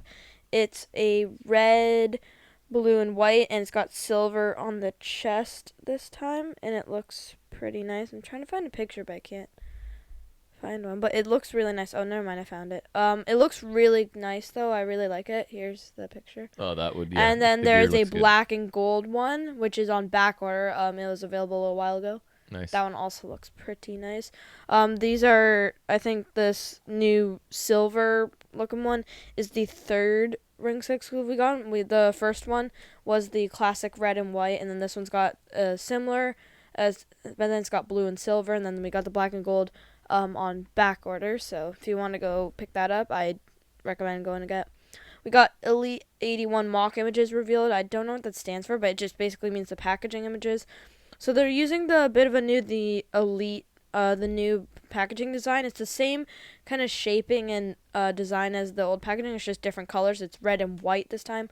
So mock-up just means it's like their rough copy, basically. Yeah, and it's just like the in package or whatever. Yep. So we have Shinsuke Nakamura from Survivor Series 2019 in the blue attire. Yep. I like it because it's the deep V-neck. It's the bodysuit, but like it doesn't have sleeves, so it looks good. It does have the new Intercontinental Championship, so that's pretty nice. And next we have Bianca Belair from NXT TakeOver Phoenix. Love her, but not the way she's being used. Poor girl. She's actually been looking actually all right on SmackDown recently. We got Street Profits from Raw, I believe November 18th, 2019. Yep. You can see that. And then much of the same for Dawkins. Yay.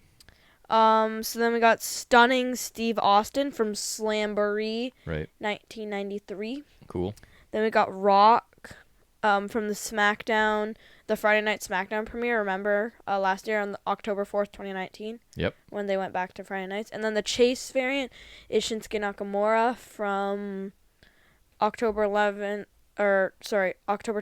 2019. This is like the full bodysuit. And then I think like a Attitude Era-ish Mae Young, or like some sort of Mae Young, which has the Mae Young Classic trophy, which I think is a really nice accessory. Yep, that would be cool. So next we got the WrestleMania 37 Elites revealed in the packaging. And so we got Edge from WrestleMania 22, which is the hardcore match against Mick Foley. More Edge. And so he comes with the head, the bald head, and the torso for the Paul Ellering Build-A-Figure. Nice. Next we have Paul Ellering Build-A-Figure. So you're going to get dismembered Paul Ellering in various and Rocco, packages. the dummy.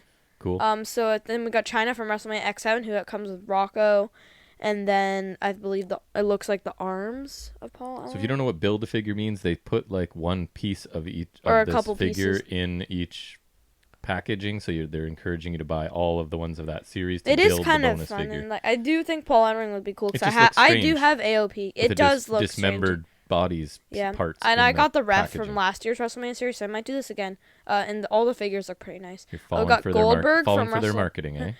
No, yes. Can't deny. Goldberg from WrestleMania 36 with the Blue Universal title. Right. He's got the classic Paul Ellering head sculpt, and then I think maybe something else, or maybe it's just the head. I can't tell. But it's like Paul Ellering when he had like the bit of hair. Right. And we got Shawn Michaels from I believe WrestleMania 9, who I think comes with the legs for Paul Ellering. Nice. Pretty nice series. The packaging looks really cool. I like the color scheme and just the overall design. So next we have Basic Series 114 has been revealed. So first up, hold on, I need to get the images. We've got Shorty G So of course, just as no longer Shorty G. Yeah, as soon as he's done Shorty G, they come out with the figure. This is based on his SmackDown December 6, 2019 attire. Yep. It looks good. They finally really nailed that face scan. It looks really good, actually. Looks like him, for sure. So the short hair skin, I recommend you guys check out the images on Ringside's Instagram. So next, then we have Rick O'Shea. Heard of him. Who's from Super Showdown 2020. It's like a teal coloring. I can't find the picture for you, but... Speed it up.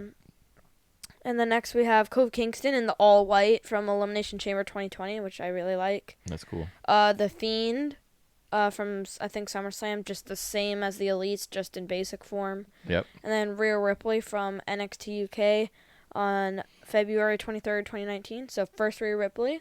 Nice. Good for her. I'm ashamed. I'm disappointed that it's her first figures in the basic line. Must be cool to be a wrestler and have your figure come out for the first time. Yeah. The Chase variant is Ricochet, who's from Raw, I think April 13th, 2020. So cool. This is his Trunks look now, which I don't like as much, but whatever.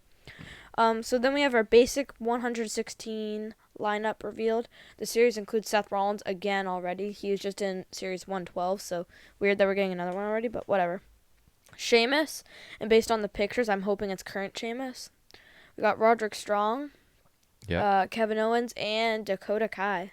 Nice. I'm glad she's getting a figure, but again, I wish she had gotten an Elite. The Chase variant is going to be Roderick Strong, which is interesting. And then we got Elite 83 has been revealed. This series only includes 5 figures, not including the Chase or the store exclusive, which is weird. So I think, because usually there's 6, but whatever. We got Edge, we got King Corbin, Sasha Banks, which is going to be blue hair, so we're getting a current one, Drew McIntyre, and Dusty Rhodes. Chase variant's Edge. I hope this is a current Edge, because I think that'd be really nice. So many edges. And then we got the store exclusive, which is actually kind of relevant after NXT, Michael Hayes. Oh, yes. Yeah. Zombie Hunter. Yep, that's everything. Very cool. It's a lot of new stuff coming out this week. Yeah, I think Ringside's got their Ringside Fest coming up where they answer questions, and I think they'll also be revealing more stuff. So we'll definitely keep you posted with hopefully some cool stuff. Yeah, excellent. That brings us to the end of by far our longest episode, although I figured it would be, but it's because we kind of covered a couple pay-per-views right at the beginning there. So if you made it to this point, thank you very much. And we congrats, appreciate it. You have a lot of willpower, I guess. Yep. And again, anyone that's willing to give any time of theirs to listening to a couple of guys talk about wrestling in detail, we much appreciate. And again, the slow, steady growth is fantastic. So please, we're sort of hoping people will share. If you liked us, pass us on to somebody else you know who might like podcasts, and preferably wrestling podcasts, because we're pretty specific. Yeah. Spread the word, because that's really helpful, and we appreciate it very much. We're not good at marketing. We're good at talking for long periods of time about wrestling, but not so great on the marketing front. So any help we get is great. Again, we'd love to hear from anyone through any avenue that you know where to find us at this point, I think. So I think we'll just wrap up right here and say happy Halloween, and thanks again, and we'll see you back here. And I'm excited for mozzarella sticks. See you back here, same time, same place next week. Take care until then. See ya.